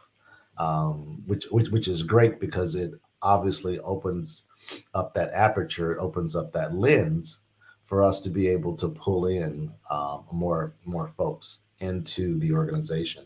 And so knowing that even for those who have US corporate board experience, and we will have many people that will come to us and say, well, I'm already sitting on a corporate board right now. And so can I just kind of skip the corporate board piece for Be Direct and just kind of go to the cultural dexterity training and hop on a board? The reality is, while it's great to come with experience, that experience is going to be different on the African continent because the rules are different on the African continent. On the African continent, there is something called King 4, and it's Roman numeral 4, and it's 4 because it's kind of the fourth generation of these kind of best practices around corporate governance, and it was originally created and started by a retired South African Supreme Court justice who, as Nelson Mandela was ascending to the presidency in South Africa, he was trying to figure out best practices around corporate governance. And how do you make South Africa more of an open society regarding corporate governance? And how do you take best practices from the US, from the UK, from other countries, and put them together in a corporate governance perspective? And so while someone in the US may say to us, well, I already sit on a board in the US, so I don't really need corporate board training. Not necessarily true, because although 80 to 85% of corporate governance is the same from an international perspective, that 15 to 20% does make a difference. And that's why we've partnered with this company to teach corporate board governance from an African-centric perspective and not just from a U.S. perspective. And I'm glad you brought that up, because you're talking about some of the differences. King 4, I'm not familiar with that. Others may be. A lot of my audience that I'm connected with, and I'm connected with a lot of people, especially in healthcare, information technology. Yeah. A lot of on the healthcare side, they are already C-suite executives, and pretty large, substantial hospital systems across the U.S. Is there interest in what you're doing, what you're seeing on the African continent? Wow, I'd like to see expertise how you're doing things in the U.S. that can extend from a healthcare perspective in your area. Absolutely. Prior to me joining BeDirect, I actually had a fairly extensive background in healthcare IT, in healthcare tech, both on the clinical side and on the revenue cycle side. And so absolutely, whether that's healthcare tech, whether that's fintech, whether that is just from an actual clinicals perspective on the healthcare side, there is definitely a need to be able to take those skill sets and move them over. Let's say, for instance, that you've got a executive in a healthcare IT company who's responsible for doing clinical applications for major hospitals, or who's responsible for doing their financial systems or their billing systems from a revenue cycle perspective. And that person is at the VP level or higher. That person, we actually absolutely would be interested in taking through our program, because healthcare IT is growing globally, not just in the United States. And so we want to be able to take advantage of all of those skill sets, particularly in the technology space, whether that's fintech, healthcare tech, all of those pieces we want to be able to take advantage of. Now, let's say, okay, you got my interest. I'm a health IT executive. I fit that profile. What other things are you looking for as a current state that you would say, okay, you are a candidate for our cohort? What exactly are you looking for whether that's skill sets, it's experience, that type of thing, that you feel like, all right, you would be a good fit. This would be something, because I know you take a cohort, which is a class of people. I don't know how big they are. They're 20, 30, maybe they're 10, 5. I'm not sure. Talk to us about that. Yeah, absolutely. So our first cohort has 7 people in it. We started that cohort in September of this year. They will complete in April of 2024. We are in the process right now of actually beginning to look at our next cohort, which will start around June of 2024. And we're looking at that cohort being around 15 folks to fill that out. And so we're looking for folks, again, at the vice president, the C-suite level, multiple types of skill sets, we are, again, industry agnostic, although we love those in the healthcare IT field. We love anyone in the technology field, because like in most places, tech is exploding on the African continent. And so if you can bring those skill sets to an organization, whether that's e-commerce skill sets or, fintech, healthcare IT tech, whatever, that would be great. We are also, one thing that we haven't really talked a lot about is Black entrepreneurs. Mm-hmm. And we're mainly looking for Black entrepreneurs who are currently running multi-million-dollar corporations, because we want to be able to place them on boards that would be multi-million-dollar US corporations, right? And so you really can't say to someone who on the African continent who's running a $30 million US type of business that someone who's kind of a solopreneur who is 100,000, 150,000 is going to be able to really, add major value to them. So for Black entrepreneurs, we're looking at entrepreneurs who are currently running multi-million-dollar U.S. businesses, and it could be domestic or global, in order to add value to a corporate board there. Now, there are folks who, some of them may come with nonprofit board experience, and that's great. It's great to have that background in terms of governance, in terms of meeting governance. We will teach you the corporate governance piece. So, that's great. Whatever experience that you have or don't have is perfect for us. What we have found from a market research perspective is many of the Black executives who are currently on boards in the United States are C-suite or one level below. And it really is a closed club. And the first question in the United States that you get asked when you are seeking board work is, what boards do you currently sit on, right? Yeah. So it's almost like getting your first job. You can't get a job without having experience, and you can't get experience without having a job. Right. So one of the things that is our kind of secret sauce, if you will, or our really major value add is we are able to take folks who are not necessarily getting the opportunities here in the United States, particularly from a corporate perspective, particularly at that VP to SVP level. And we're able to take them through this training and position them for board work on the African continent, such that once they have that, 2-3 years of experience on an international scale, they can then come back to the United States and actually be able to get on US boards because now they're coming with experience.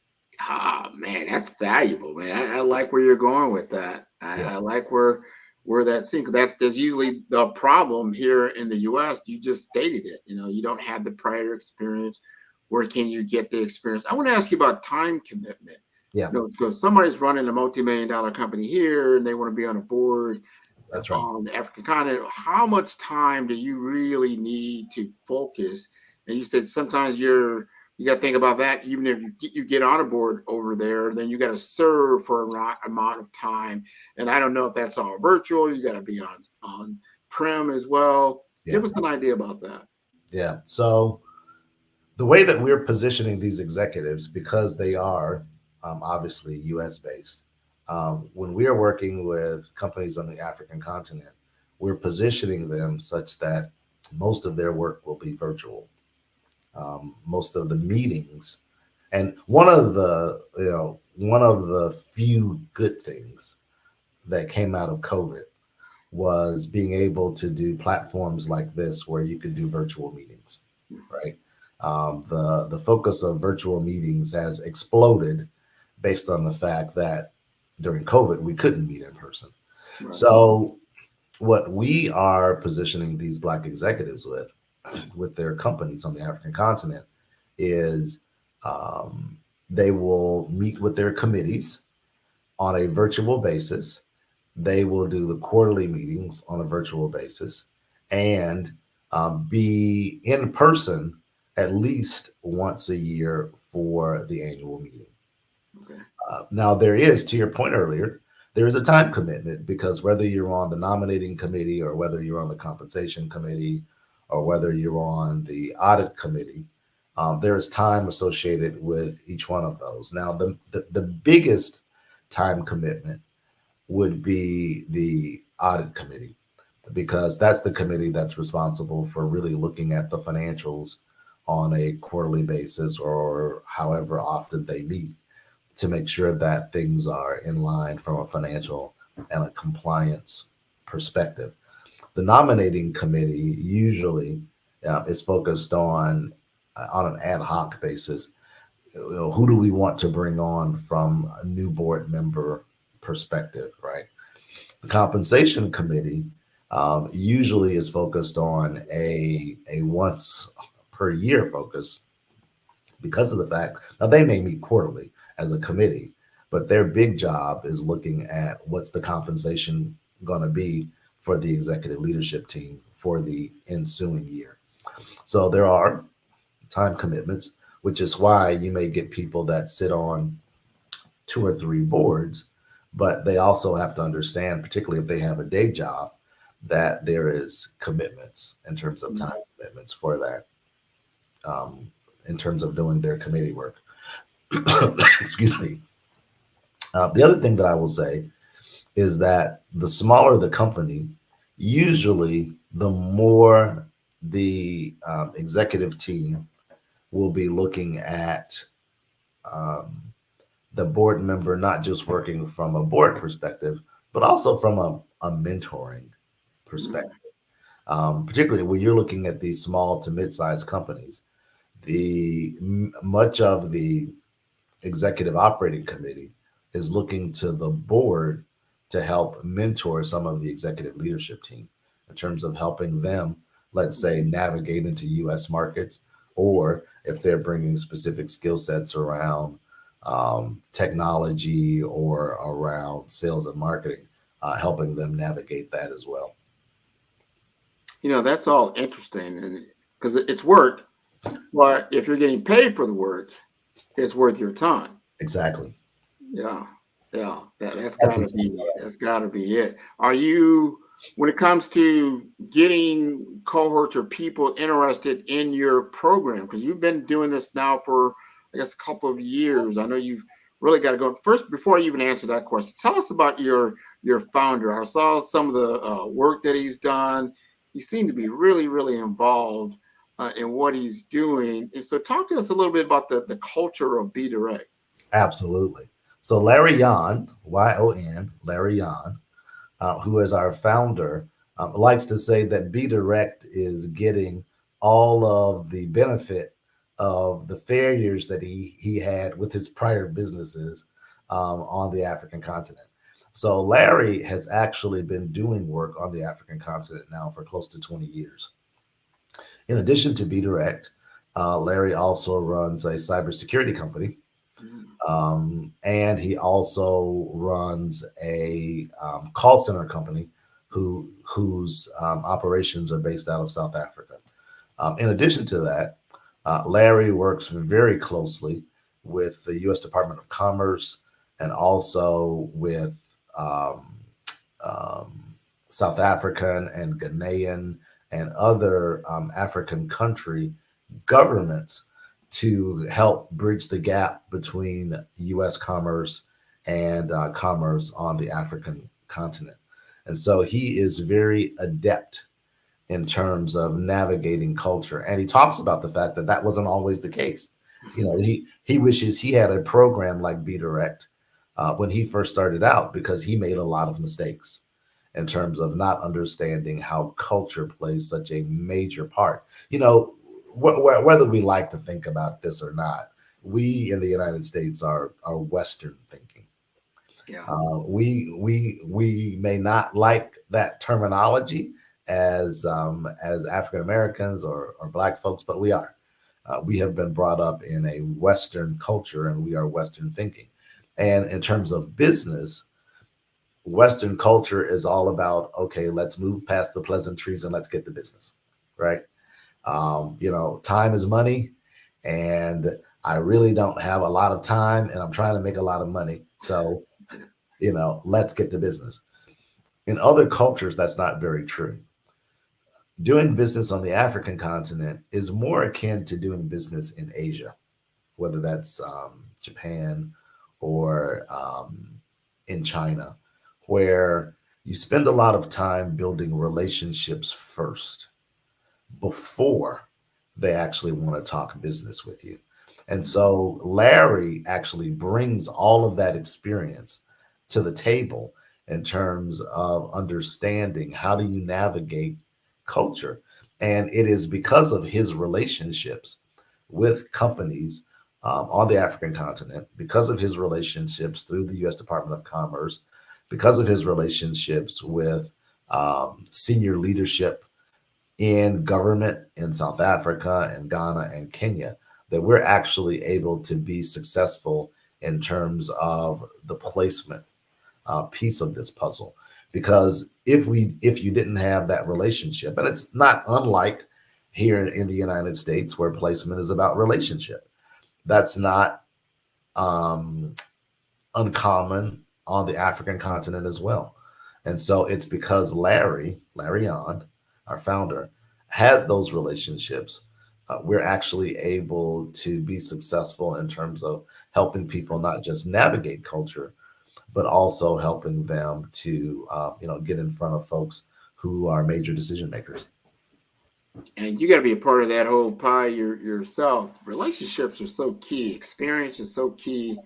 And he must have looked out and just saw, like, here's a gap, here's an opportunity. I like his breadth as far as being in cybersecurity. I would say I'm in tech, so that makes a big deal. That resonates with me. Contact center, call centers, that gives you a lot of connectivity, a lot of connections with a lot of different groups. That's right. And his government relationships that he's got, all of those are important.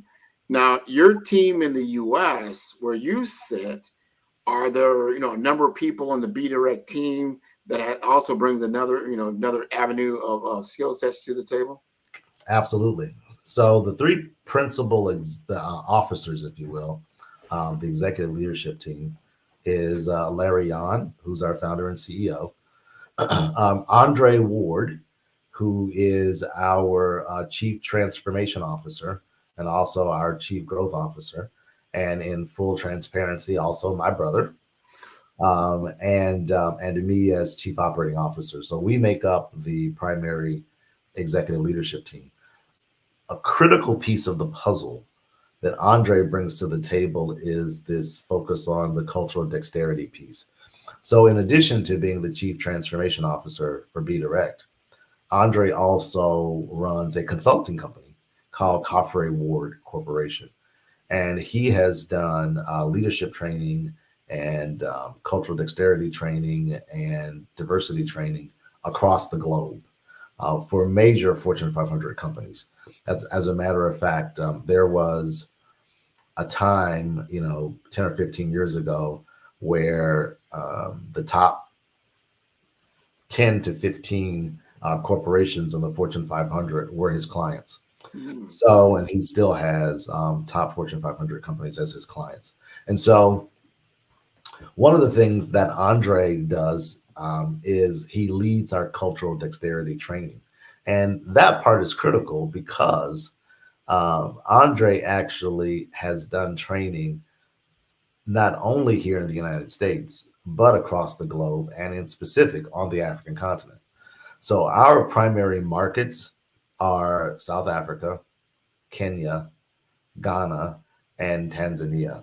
And Andre has actually led dexterity training and leadership training in all four of those markets on the African continent. And so that is critically important for us. One of the other things that Andre does is there's a tool that he asked each one of the cohort participants to take. It's called IDI. And it's a tool that actually measures cultural dexterity. So the person does a self-assessment of how they think they are from a cultural dexterity perspective. And then the tool gives them a score in terms of how they would be perceived from a cultural dexterity perspective. And it's can be very eye-opening. I remember the first time I did my first 360 performance appraisal. And, for those who are not familiar with a 360 performance appraisal, it's focused on 360 degrees, right, which is a full circle. So it's one in which not only your direct manager appraises you, but your peers appraise you, and also your direct reports also appraise you from a performance perspective. And I will tell you, those 360s are very humbling because many of us have a much higher sense of our own performance than is the reality. And so the IDI tool is also very humbling for for many people to see, because they have a sense of how they perceive themselves in terms of being open from a cultural perspective. And then they get their scores back to say, you may not be as open as you think you are. One of the things I didn't talk about earlier is that in addition to the cultural dexterity training and the corporate governance training, each person in the cohort is assigned their own executive coach. That executive coach actually is based out of the African continent. And what's rare and wonderful is not only are they certified international executive coaches, but they also bring domain knowledge regarding corporate governance. So they are used to working with corporate board directors and coaching them, which is phenomenal. Now, that company actually happens to be run by a Black female based out of South Africa. Okay. So we really were very fortunate to be able to partner with her. And so she and her team will get the IDI assessments, and then she will work and her team will work on an individual basis with each one of these cohort members to coach them in terms of, here is kind of what we saw from your assessment perspective. And, I know what you're learning in the classroom. That's great. You'll need that. But, in order to be successful, here are some of the things that, we suggest you work on from a cultural dexterity perspective. This is great. Sounds like a fantastic program. I know you're getting through. I can't wait to get the feedback, get some testimonials from those that have gone through the process and the value that they're bringing to their prospective organizations, what that all looks like. And then as you start to get more and more, now are you looking to do every quarter to have a new cohort, or is it every 6 months, or what's kind of your cadence? So the goal for us is to run at least 2 to 3 cohorts per year. We started our first cohort in this September. It will end in April. We will begin cohort 2 in June of 2024. But once we are, really up and running, our goal is to run 2 to 3 cohorts per year, with an average class size of around 15 to 20 people. Okay. No, that makes sense. And then once you've placed them, does Be Direct stay involved? Kind of what does the aftermath look like? Yeah, great question. And so once we've made the placement, we, from a direct perspective, are not so much directly involved. However, we certainly are going to be keeping tabs on each one of these folks that are placed to make sure that things are working well, and if there's anything that we can change from a go forward perspective. Because once they are actually with a company, then they actually have an individual contract. They're no longer contracted with Be Direct. They are contracted with this African company from a corporate board perspective. And so, obviously there is, arm's length things that we have to understand, because we don't have necessarily, we're not directly involved on kind of the day-to-day with that company, but we certainly keep tabs, and we'll keep tabs on those going through the program to make sure if there's other things that we can do better. That is, first of all, I want to commend you for what you're doing. I think that is so important. I've like I said, I've been exposed to certain boards. Most of those or companies somewhat similar to Be Direct, in that they are developing Black professionals to serve on corporate boards here in the U.S. I have not heard of those that are helping Black professionals to serve on boards directly in the African continent. I think that is a wonderful service. So I applaud you for all that you're doing in your work. Thank you so much, Grant. It's always great talking with you. Absolutely. See, Angela is back. She's on mute right now. I think she's giving us the signal. I think you're still on mute, Angela.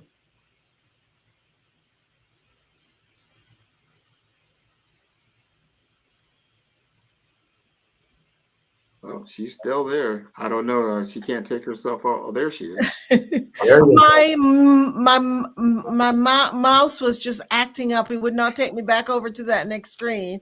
So thank you so much for sharing wonderful expertise on this business show. So thank you so much. Is there any last words that you'd like to leave? And just share with us your contact information. Absolutely. So for those who are interested in learning more about BeDirect, our website is www.globalboarddirector.com. All one word.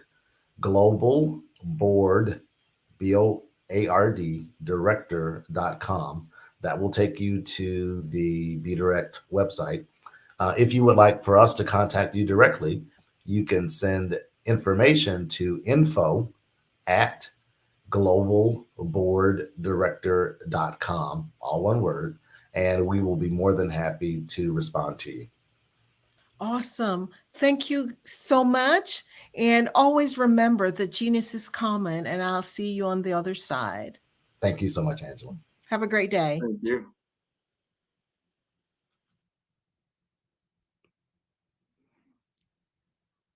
So I wanted to go ahead and promote the scholarship about the Black Business Expo's mission is to raise funds for high school seniors going to college or K through 12 entrepreneurs. This expo is a fundraiser for students. You may go to www.blackbusinessexpousa.com to donate to the scholarship fund or use the Cash App. The Cash App link, it's $BBX USA. Our goal is to give laptops and up to $5,000 to 10 students. Students can register online at the www.blackbusinessexpousa.com. Remember, every dollar counts. So we want to remind you to donate to the scholarship fund. We would like to thank the Black Business Expo USA sponsors for this month, December 2023.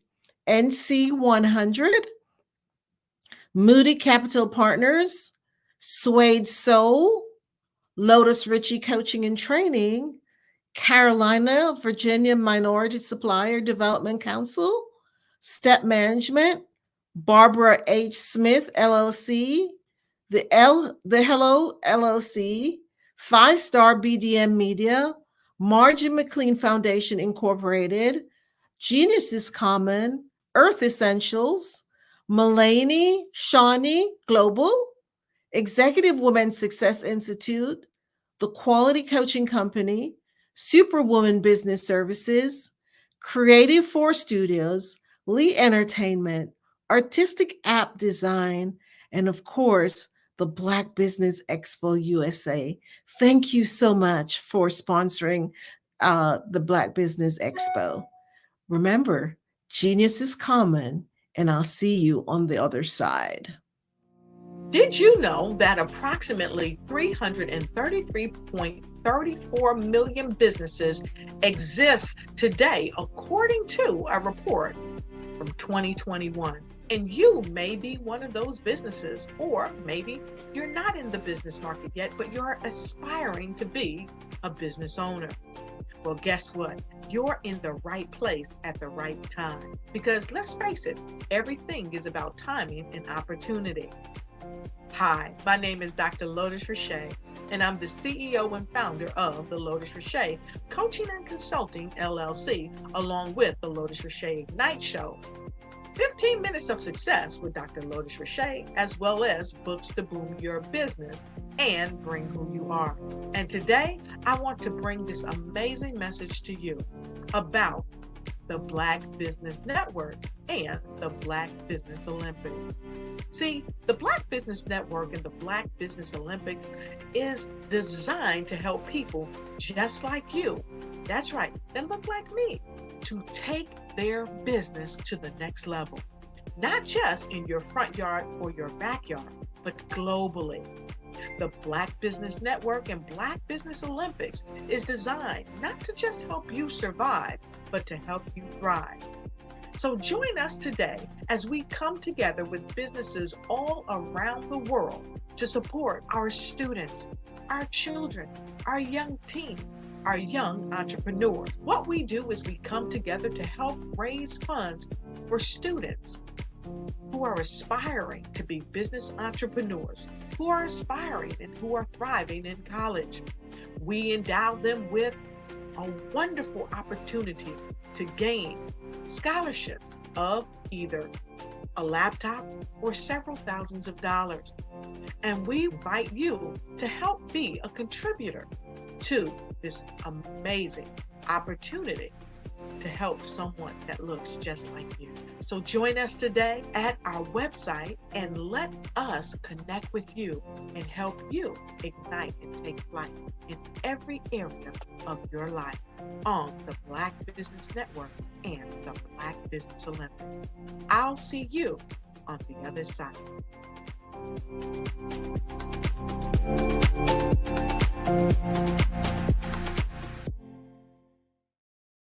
Content creators, welcome to Fave Unite TV. Hey, are you struggling with having your content stand out from the crowd? Or is it that you're overshadowed by others who have more resources, followers, and influence? The good news is wherever we are, you are too. We help you grow your online presence and optimize your visibility, which gets you closer to your audience so you can build trust and loyalty. By using the power of our network, we help you build yours. Fave Unite is a powerful tool to connect you with your friends, followers, and fans. And when fans rule, everyone wins. Join us. Fave stands for fans, artists, and venues. Submit your content today.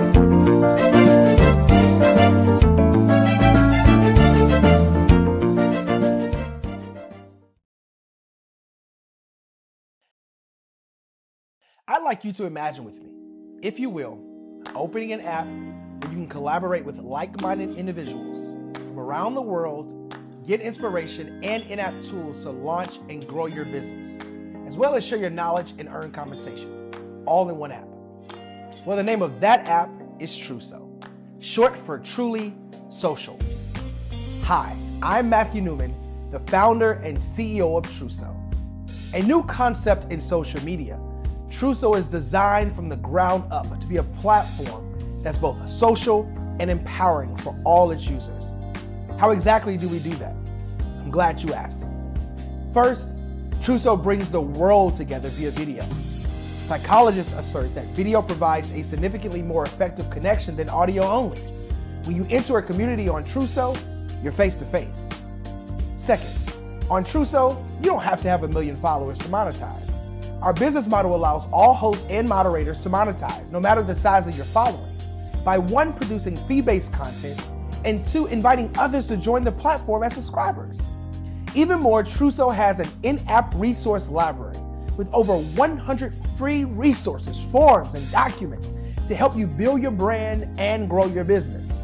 Third, Truso is inclusive. The deaf and hard of hearing communities make up 360 million people worldwide.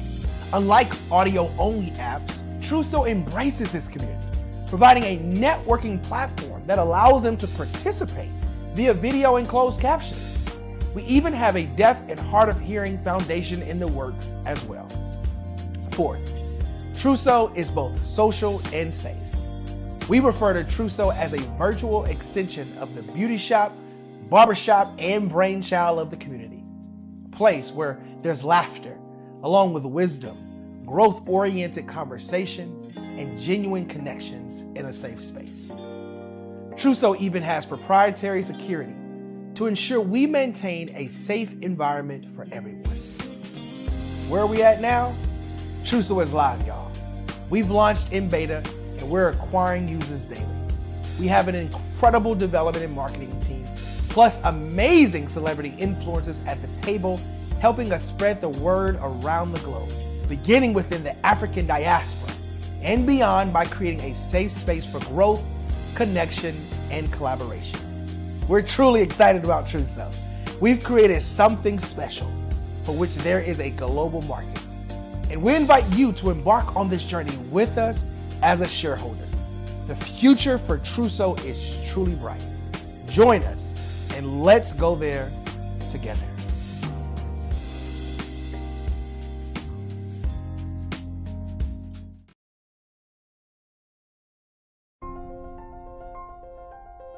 What if you could build your own city? A place where every child can find nurturing people to help them achieve their full potential. A place where every adult can access job training support. Where health education is abundant. Where social justice ruled the land. A place without limitations. Welcome. You have arrived at STEM City, USA. It is what every city should be. A safe and trusted community where you find people and resources to help you become everything you are and beyond. STEM City is unlike anything you have ever experienced. It is a digital twin of the world around you, only better. STEM City is about energy and soul renewal. It is more than a digital world. You can almost feel the power of live cultural events, music, and theater. STEM City promises a better future for children with caring mentors and hands-on activities with dedicated tutors to support our youth. STEM City is your passport to a healthy lifestyle with weekly events addressing our community's many issues. STEM City is your financial well-being with helpful information on wealth management, career advancement, job training, and so much more. STEM City is the community you deserve. It is the city where your dreams can come true. STEM City USA, a place in the sky that is accessible to all who reach for the stars.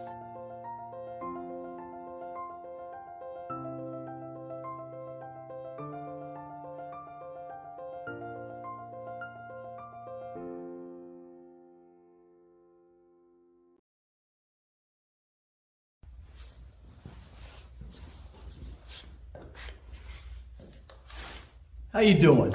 I'm Rodney Allen Rippey. Yeah, the child actor. Well, now, leading man. Some of you might remember back in the day, the Harlem Globetrotters popcorn machine. Remember that? Well, it was a Saturday morning special that would come on, and I was there with Geese and Tex and Meadowlark Lemon. Remember the show? Well, I had a great time. And I have to say a huge, huge thank you to all my fans out there. Thank you for all the years of support. I went on from the entertainment industry. I started getting into producing and directing. And now, hey, here I am. I'm a studio executive here in Burbank, California at 2526 Studios. I have to say, it's been pretty good. But the best is yet to come. Please stay encouraged. Keep reaching for your dreams and never forget that genius is common. Remember that. Genius is common. No matter what anyone says to you, no matter how tough the road may get, keep striving. Keep reaching for your dreams. And always know that you are worth it. Everything that you put into yourself, everything good that you pour into your life, you are worth it. And when the times get tough, when things don't go exactly right, it's okay. Dust your shoulders off. Stand up strong. And remember, genius is common.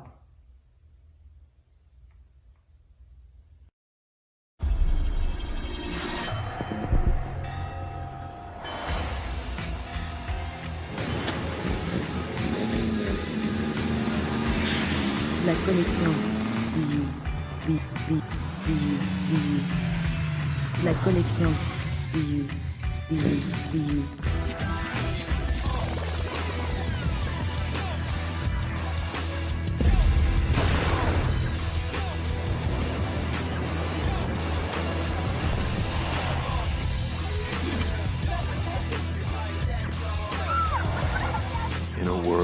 obsessed with the cult of celebrity.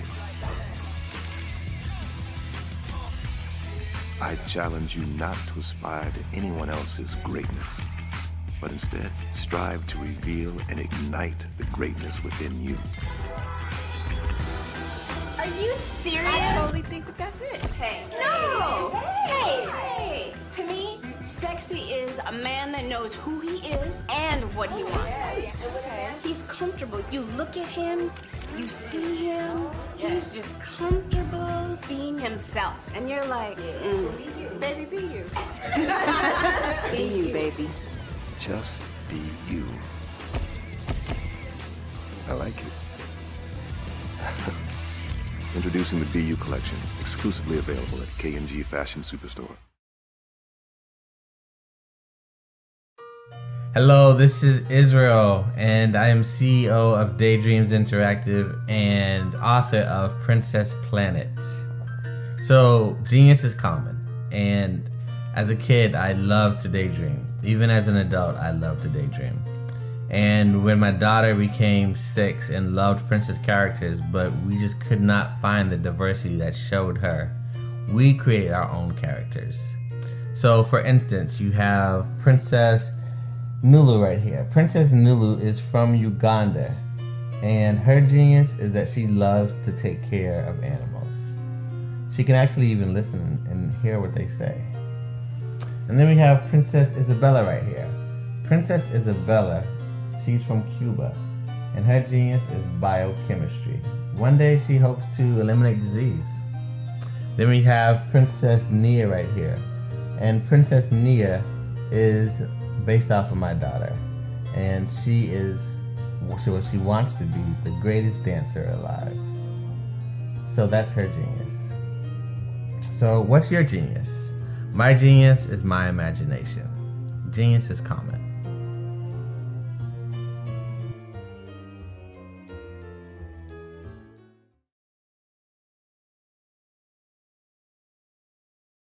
Sometimes you got to hear the news from the Black perspective, and more specifically, Black publishers. And that's exactly why you have to download the HeyTie app, the largest mobile app delivering breaking news, videos, and podcasts from 200 of your favorite Black publishers. Yes, 200 Black publishers delivering news as it happens, literally all in one app. Go to HAYTI.com or download the app in the Google Play Store or Apple App Store. It's completely free, along with information that you can trust, so go check them out. Social media is evolving. It's more vibrant, more colorful, more energetic, and so are you. It's not just photos anymore. It's video, it's audio, it's subscriptions. And now there's Fanbase, a new monetized social network.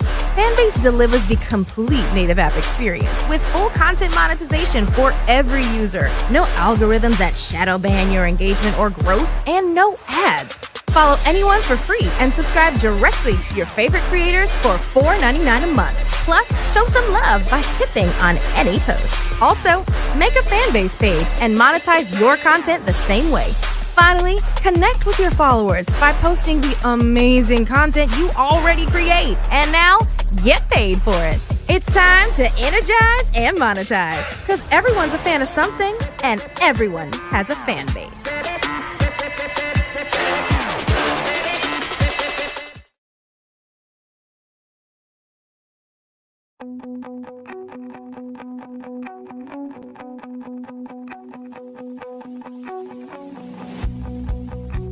I am Black business. From the moment I wake until the time I sleep. Yes, I am Black business. I am Black business. Tell me, are you Black business? I am Black business. Do you support Black businesses? Listen, I support Black business because I am Black business. Black Business Expo, one of the largest business showcases in the history of Black business in the world. The world! Sign up today at www.blackbusinessexpousa.com or call 919-308-9090. I am Black business.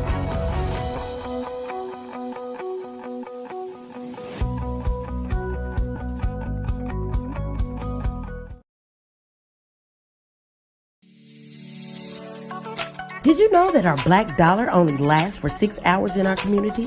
Yet other communities, their dollars last for 19 to 30 days. The Black Wall Street Nation. Black Wall Street Nation. Yes, that's why we created the Black Wall Street Nation. Black Wall Street Nation is a centralized directory available to all black businesses across the world. It was created for businesses like you, the ones that want to start and the ones who have a dream that have already started, such as businesses like Drop in a Bucket Productions, Valito Foods, Sugar Tea Branding Firm, All the Dazzle, Bun Cakeaholic, Miss Riot, and you. We'll have marketing, seminars, and some funding coming soon just for you. So, we want you to come and join us. www.blackwallstreetnation.com. See you there.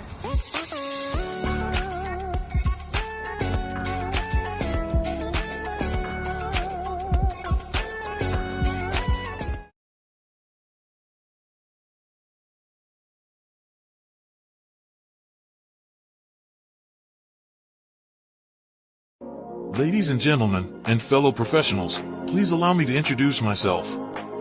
I am David Jones, the co-founder and CEO of the Hello LLC, where I am passionately dedicated to guiding individuals and businesses toward their own return on time investment. Time is my only competition. With over 20 years of experience as a corporate C-level executive, I bring a wealth of knowledge and expertise to the Hello LLC. My career journey has been marked by a relentless pursuit of excellence in marketing, strategy, and business management leadership. I have had the privilege of working with renowned Fortune 500 companies such as Xerox, American Airlines, Hilton, and Geico. However, what truly drives me is the transformational work we do at the Hello LLC. We are pioneering a new approach to business in the metaverse, where we empower businesses and individuals to build strong foundations, automate their processes and systems, while thriving in the ever-evolving digital landscape. More than just a 3D digital marketing agency, the Hello LLC is truly a community built on love, kindness, and integrity.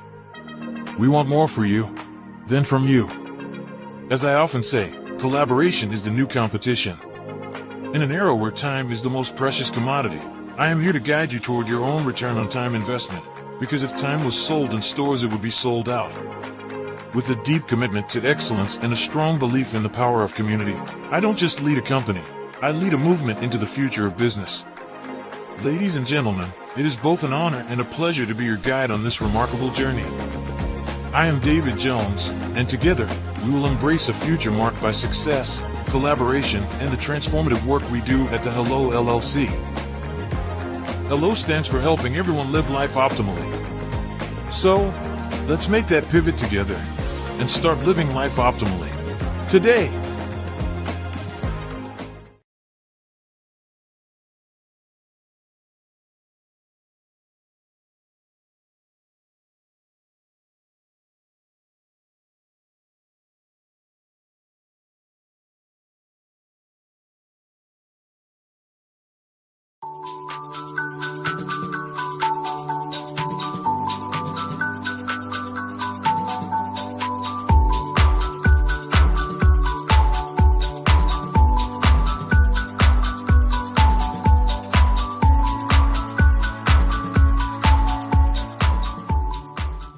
I have my PhD in biomedical informatics, and I tend to focus and get really passionate around genomics, particularly when we talk about genomics for precision health, genomics for community and population health, so on and so forth, and some of the disparities and differences that manifest themselves in the human body based on your heredity, your ethnicity, your environmental impact and stimulus that's coming from outside of your control, and how that impacts the way you ingest medicine, the way your body takes in that medicine and delivers it throughout your cells.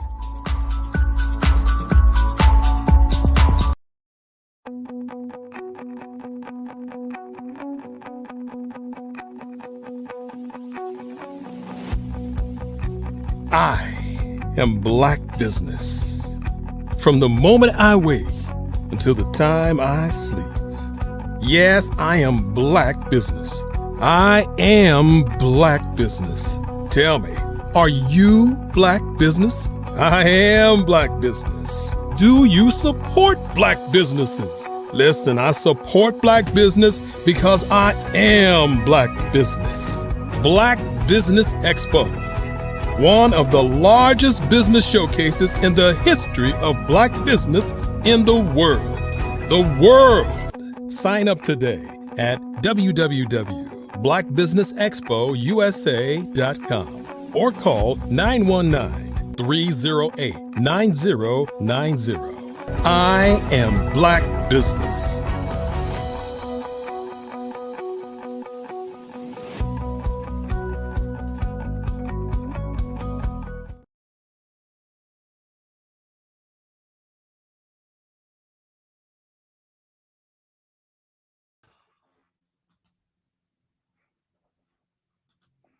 Good afternoon, business owners, entrepreneurs, thought leaders, and corporations. Welcome to the Black Business Network. My name is Angela Baptiste, a coach, trainer, and speaker with Inspire. I will be your moderator for this afternoon on the Black Business Network. The Black Business Network is a 24-hour business network showcasing Black businesses, business owners, entrepreneurs, and thought leaders worldwide. We have speakers from North Carolina, London, Singapore, Africa, Japan, and cities all over the United States. The Black Business Network is a global community sharing its business knowledge to empower, inspire, and educate businesses about business. We are going to be talking and learning from Garth McGaugh today. And I look forward to learning more about his business. And I'm sure he's going to be sharing some valuable expertise with us. So we welcome Garth McGaugh and look forward to learning and growing with him. Hello, hello, hello. How are you doing? Hi, Grant. How are you? I'm doing just wonderful. Thanks for Oh, all that you great. do. I look forward Appreciate to you. learning more about what your discussion will be about for today. Okay. And remember, genius is coming, and I'll see you on the other side. Awesome, awesome, awesome. I am Grant McGaugh. I'm the CEO and owner of Five-Star BDM, Five-Star BDM Media on the Black Business Network, and also host of the Follow Brand podcast and TV series that we've done a wonderful, wonderful job here in 2023. And we want to bless you all with an opportunity to actually learn from industry experts such as myself and my partner, Sydney Warnsby, around the Power Booster Forum. So I want to thank all of you for joining us as we gather here today. And we want to stand at a pivotal crossroads in our business journey. I want to talk about the Power Booster Forum, which is more than just an event. It's a beacon for those who seek to challenge the status quo and embrace the new winds of change that we've talked about a lot, here of late on this network. So in our rapidly evolving business landscape, our common enemy is complacency. And stagnation is not just a pause, it's a regress. So in an age where data is king, let me share some startling facts in this pivotal moment as we navigate the complexities of the modern business world. But let us pause and reflect on a sobering reality. And that is the cost of standing still in business, which is not merely a missed opportunity, it's a step towards decline and potentially oblivion. Consider this. Recent data reveals that approximately 50% of businesses fail within the first 5 years. And for those who survive, only 1/3 make it past the 10-year mark. Why? A significant factor is the inability to adapt to change, to evolve with market demands and technological advancements. But let's dwell deeper. The global market is evolving at an unprecedented pace. The advent of artificial intelligence, big data, and the Internet of Things is not just changing the landscape, it's reshaping it entirely. A study by McKinsey and Company highlights that businesses that embrace digital transformation improve their efficiency by more than 40% and their customer engagement by 35%. Now let's bring this closer to home. In the retail sector, for example, e-commerce sales are expected to reach $6.5 trillion by 2023. This is not just a trend, it's a paradigm shift. Traditional brick and mortar stores that resist this shift find themselves struggling against an ever-rising tide. In the service industry, customer expectations have skyrocketed. With the world at their fingertips, customers seek instant gratification and personalized experiences. Businesses that fail to leverage data analytics and customer relationship management tools find themselves outpaced by competitors who do. But it's not just about technology, it's about mindset. The Harvard Business Review states that one of the primary reasons businesses fail to innovate is cultural resistance to change. This resistance forms an invisible barrier, stifling growth and adaptation. So, what does all this mean for us here today? It means that standing still is the riskiest move of all. In a world where change is the only constant, agility and adaptability are not just virtues, they are necessities for survival and success. As we sit here, let us ask ourselves, are we going to be a part of the statistics or are we going to be writing a different story? The Power Booster Forum is more than just a workshop. It's a launch pad for businesses ready to soar into the future, equipped with the right strategies, tools, and mindset. In the next few minutes, we will explore how this forum is designed to equip you with everything you need to not just survive, but thrive in this ever-changing business landscape. As we delve deeper into the transformative journey that the Power Booster Forum offers, let's confront some critical questions that may resonate with many of you here today. Are you still struggling to recover from COVID? The pandemic has left an indelible mark on the business landscape. Many of you might be grappling still with this aftermath. Is your business still trying to find its footing in this new uncertain digital world? Are you a startup striving for recognition? For those of you spearheading startups, the challenge is often about cutting through the noise. Are you struggling to make your mark in an already saturated market, pressured to lower prices in an attempt to stay competitive? Do you find yourself compromising on your prices? This race to the bottom can be a perilous path, leading to diminished value and brand perception. Do you have consumer engagement, but no conversion? Social media likes, views, and clicks can be very deceptive. They suggest interest, but not always translate into tangible business. Are you struggling to convert online engagement into real qualified leads? Perhaps you excel in closing deals when you're in front of a prospect, but the challenge lies in generating enough leads to reach your business vision. These are not just questions.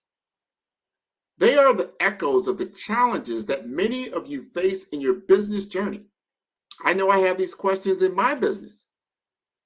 But here's the crucial part. Acknowledging these challenges is the first step towards overcoming them. The Private Booster Forum is not just about presenting solutions. It's about understanding these deep-rooted issues and addressing them with tailored strategies. It is a platform where your specific challenges meet expert-driven solutions. Whether you are a startup grappling with market entry or a well-established entity facing growth plateaus, The challenges are as diverse as our backgrounds. From tech startups to traditional retailers, the necessity for innovation is universal. There comes a time in every entrepreneur's journey when the path ahead seems obscured by the fog of uncertainty. I remember vividly when my business, my dream, hit a plateau. Decisions that once seemed straightforward now loom large, clouded with doubt and uncertainty. It was a transition from the comfort of the known to the uncharted potential of the unknown. And in my case, the journey began not just with a business idea, but with a personal revelation. As I stand here today, I'm reminded of a crucial phase in my journey, a time when my own business was at a crossroads. The decisions before me were not just daunting, they were pivotal. It was a period marked by a transition from the comfort of familiar strategies to the uncharted potential of innovative approaches. This was not just a professional journey, but a deeply personal one, where I discovered not only the essence of my business, but also the core of my professional identity. My path into the world of personal brand coaching was born from a profound experience in my career as a business development manager at a large company. And in that role, I dedicated myself to building a personal brand, striving to establish myself as a thought leader in my field. It was through this process that I uncovered a passion for helping professionals like me to achieve their career goals and realize their full potential. In today's competitive job market, a strong personal brand is not a luxury. It is a necessity. It is the difference between being just another name in the crowd and a recognized, respected voice in your industry. This realization led me to launch my personal brand coaching business, where I committed myself to guiding professionals in creating and nurturing their unique brand identities. But the journey was fraught with challenges. Transitioning from a structured corporate environment to the dynamic world of entrepreneurship brought its share of uncertainties and hurdles. It was here in the thick of these challenges that I discovered the true value of comprehensive business development, a realization that profoundly altered my approach. The Profit Booster Forum, much like the one we are part of today, became a catalyst in my journey. It was an arena where ideas flowed, strategies were shared, and connections were made. These experiences not only enriched my understanding of business development, but also reinforced the integral role of personal branding in professional growth. As a business development expert, my mission goes beyond offering strategies and advice.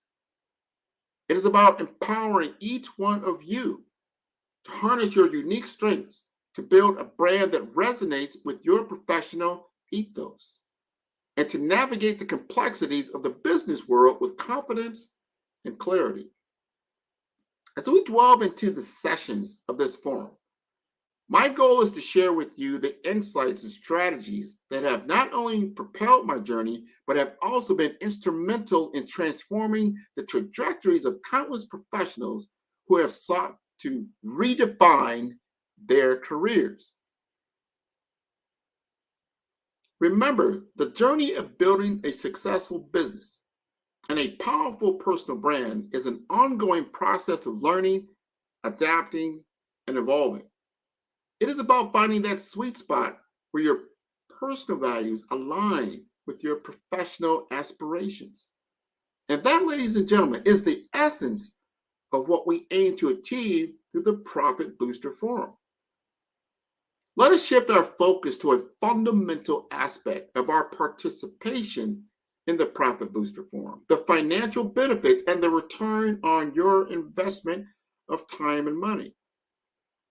Imagine for a moment a space where each session, each discussion, and each strategy shared as a seed planted into the fertile soil of your business potential. The Profit Booster Forum is precisely that fertile ground, designed to cultivate and nurture those seeds into tangible, flourishing results. Over an intensive 4-week course, this forum is not merely a congregation of theories and hypotheticals. It is a crucible of practical, actionable strategies. These strategies are the culmination of years of expertise, research, and real-world application. They are designed to deliver measurable returns, not in years or months, but almost immediately. So let's talk numbers, for they tell a compelling story. Picture the impact of streamlining your operations, where efficiency gains translate directly into cost savings. Envision the power of a well-crafted marketing strategy that not only reaches more potential customers, but resonates with them, leading to increased sales and customer loyalty. Imagine harnessing the power of data analytics to make informed decisions, reducing risk, and seizing opportunities that were previously hidden. But the value of this forum extends beyond these immediate financial gains. It lies equally in the knowledge you will acquire and the network you will build. The knowledge shared here will arm you with the insights to stay ahead of industry trends, to foresee and navigate through market changes, and to innovate continually.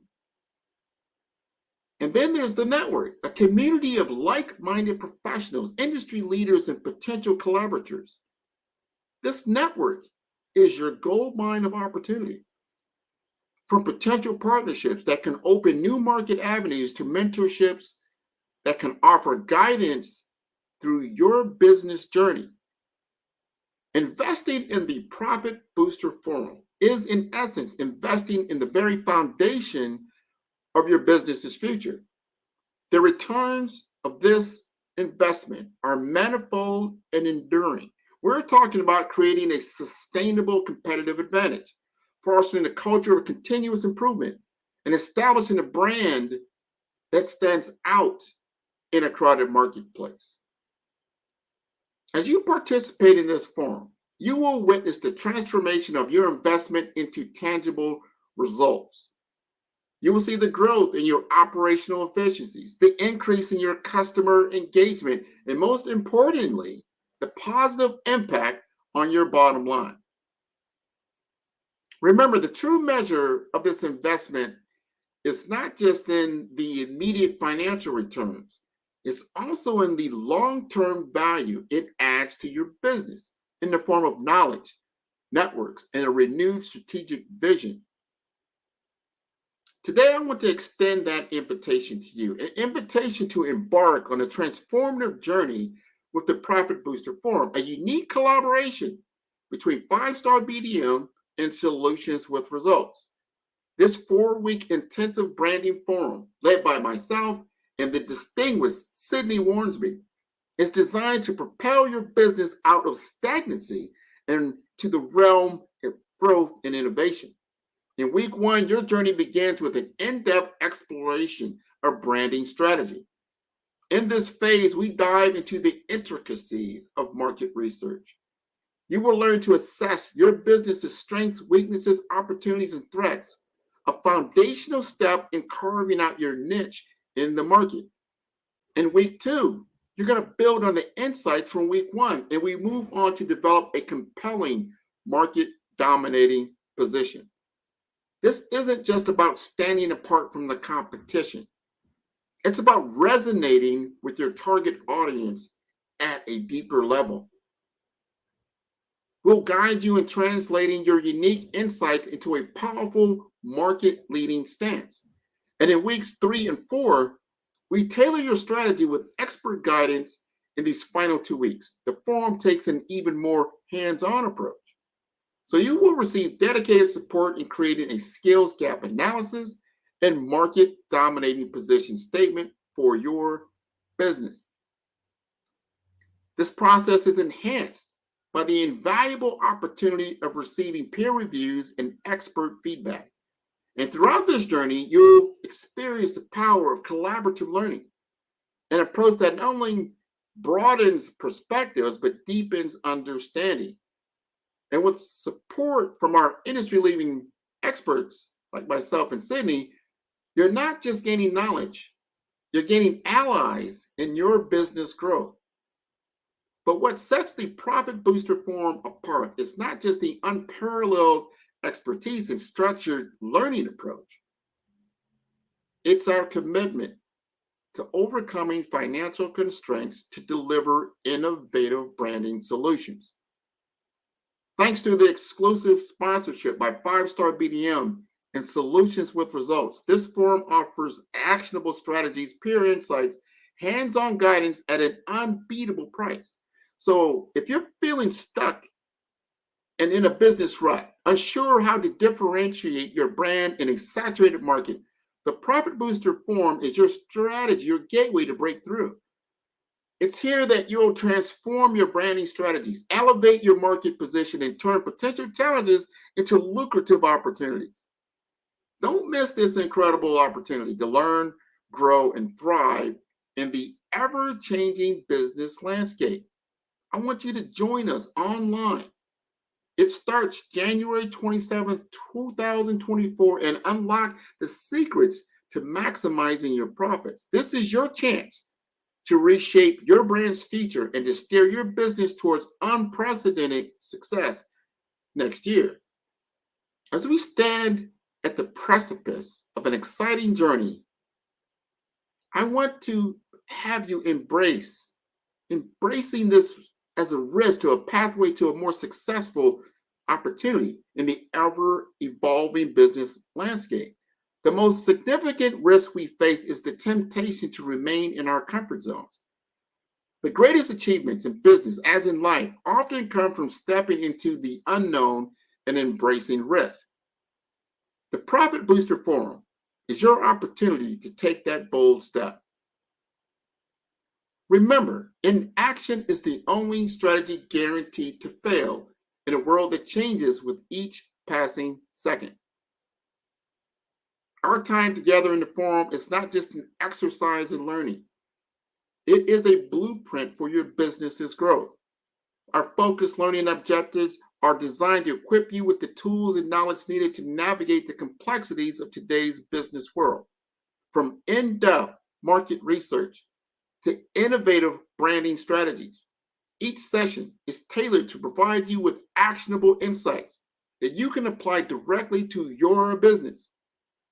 And one of the most valuable takeaways from the forum will be your personalized skills gap analysis.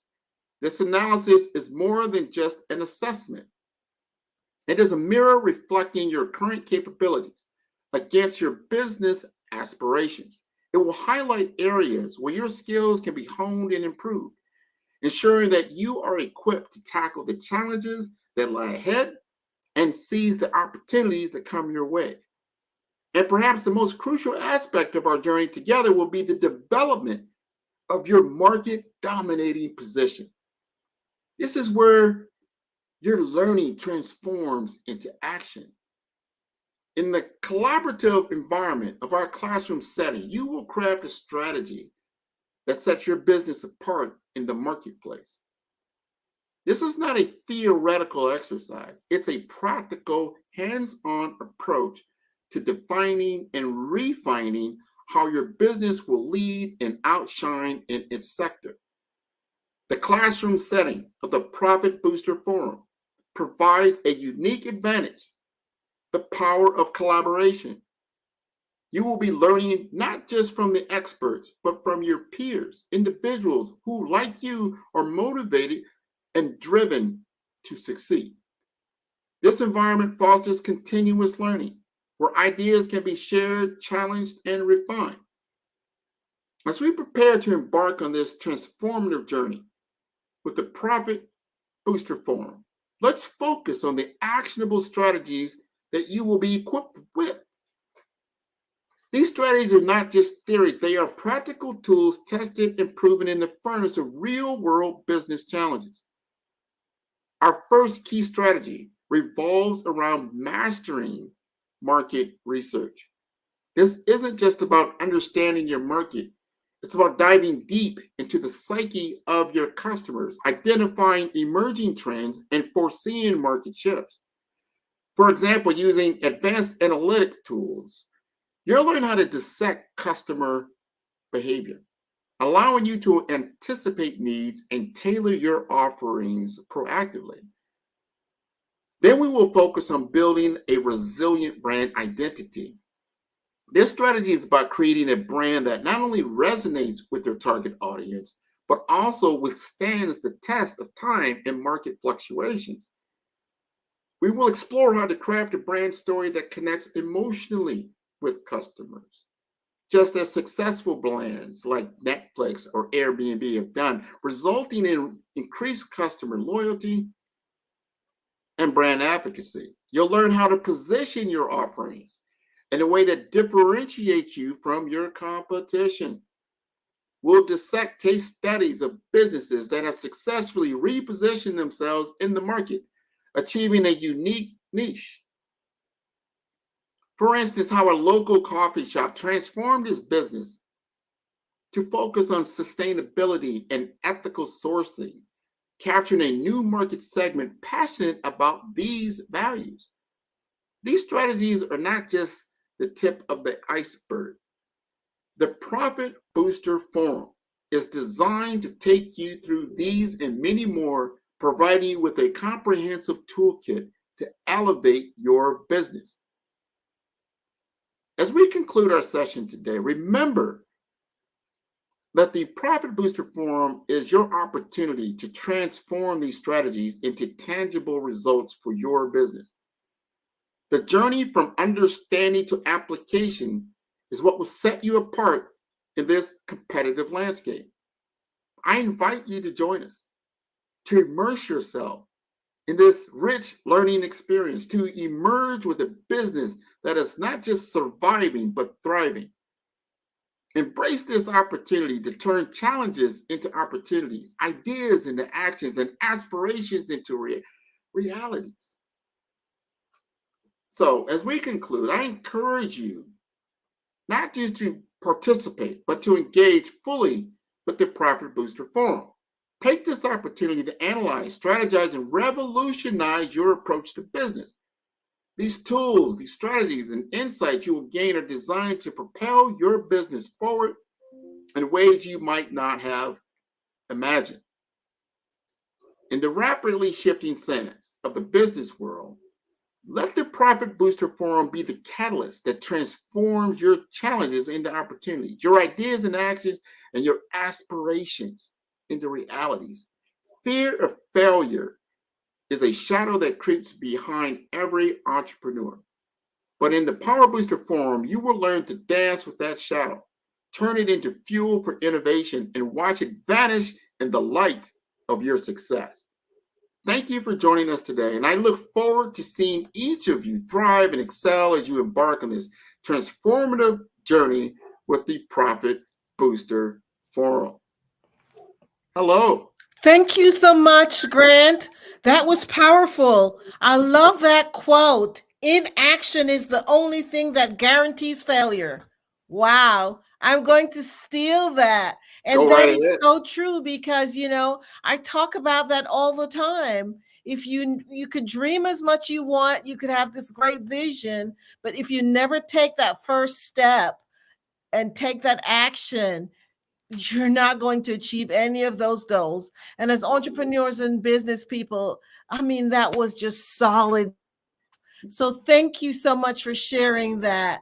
You're welcome. Any final thoughts? And would you like to leave your contact information where you can be reached? Absolutely. First, where can you find the Profit Booster Forum? You can go to my website at 5-star, that's the number 5-star, B like Brandy for Development Informasters.com.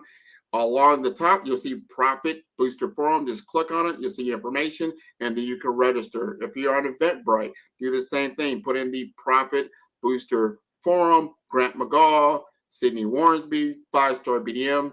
It'll pop up. It'll start on January 27th.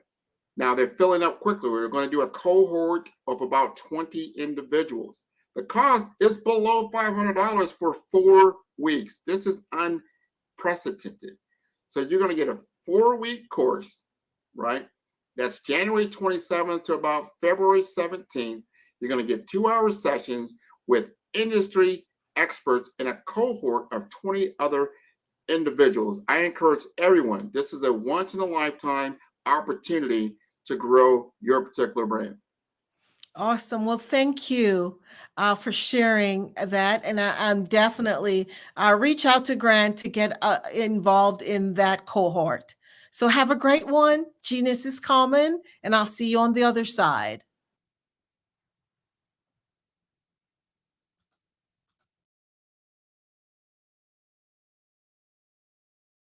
Sometimes you got to hear the news from the Black perspective, and more specifically, Black publishers. And that's exactly why you have to download the HeyTie app, the largest mobile app delivering breaking news, videos, and podcasts from 200 of your favorite Black publishers. Yes, 200 Black publishers delivering news as it happens, literally all in one app. Go to HAYTI.com or download the app in the Google Play Store or Apple App Store. It's completely free, along with information that you can trust, so go check them out.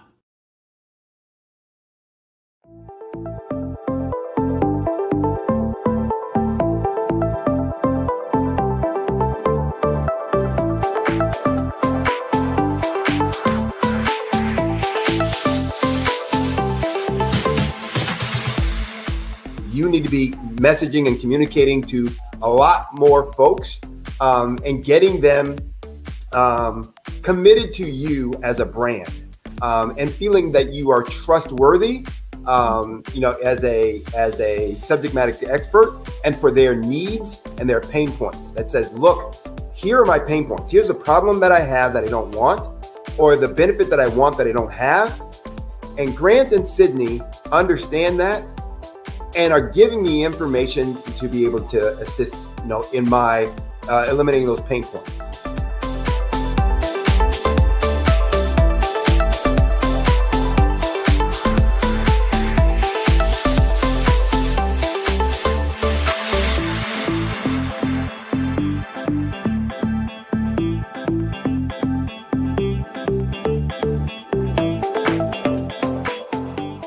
You're going to get a lot out of this workshop. We're going to show you ways that you can begin to look at this particular problem, that you can apply different formulas, techniques, and skills. They're going to get you to that next level. And then you'll understand the value that we're bringing.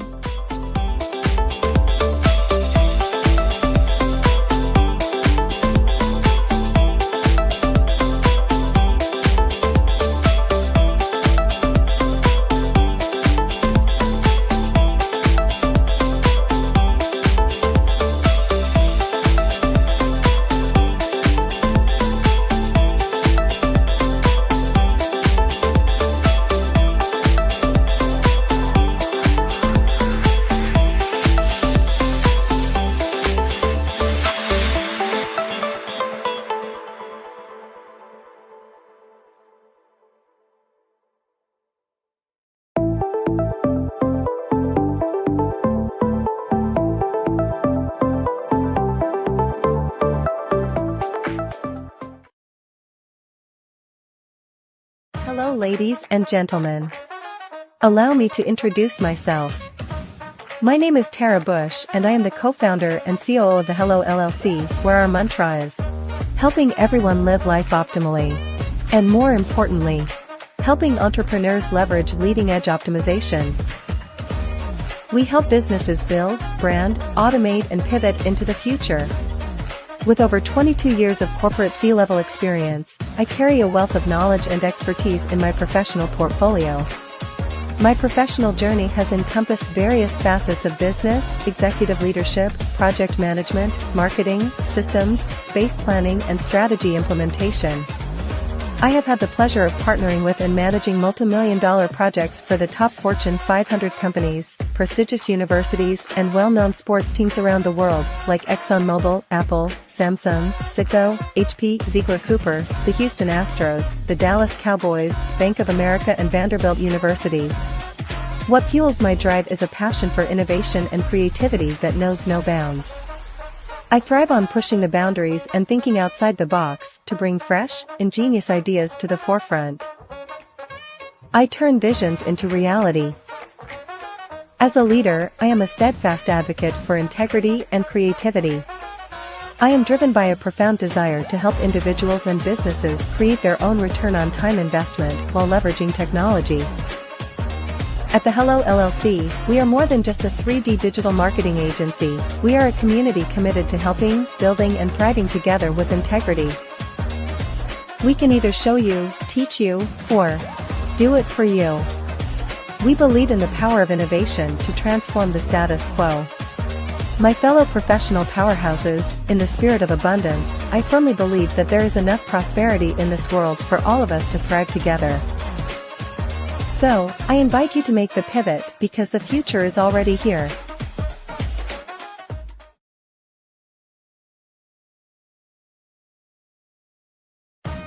Are you an innovative entrepreneur or business owner ready to embrace the future of business transformation? The world is evolving at an unprecedented pace, and it's crucial to adapt and pivot towards success in this dynamic landscape. At the Hello LLC, we are dedicated to guiding you through this transformative journey, offering a comprehensive suite of services that extend beyond the metaverse and 3D immersive experiences. Our mission is to empower businesses and brands by assisting them in building, branding, system.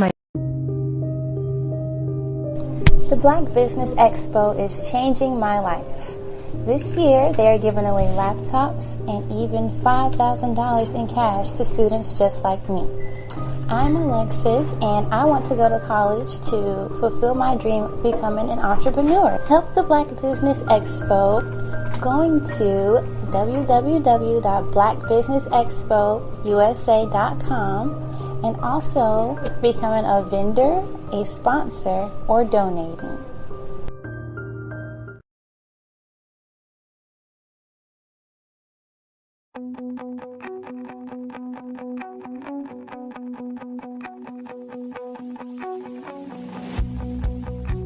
I am Black business. From the moment I wake until the time I sleep. Yes, I am Black business. I am Black business. Tell me,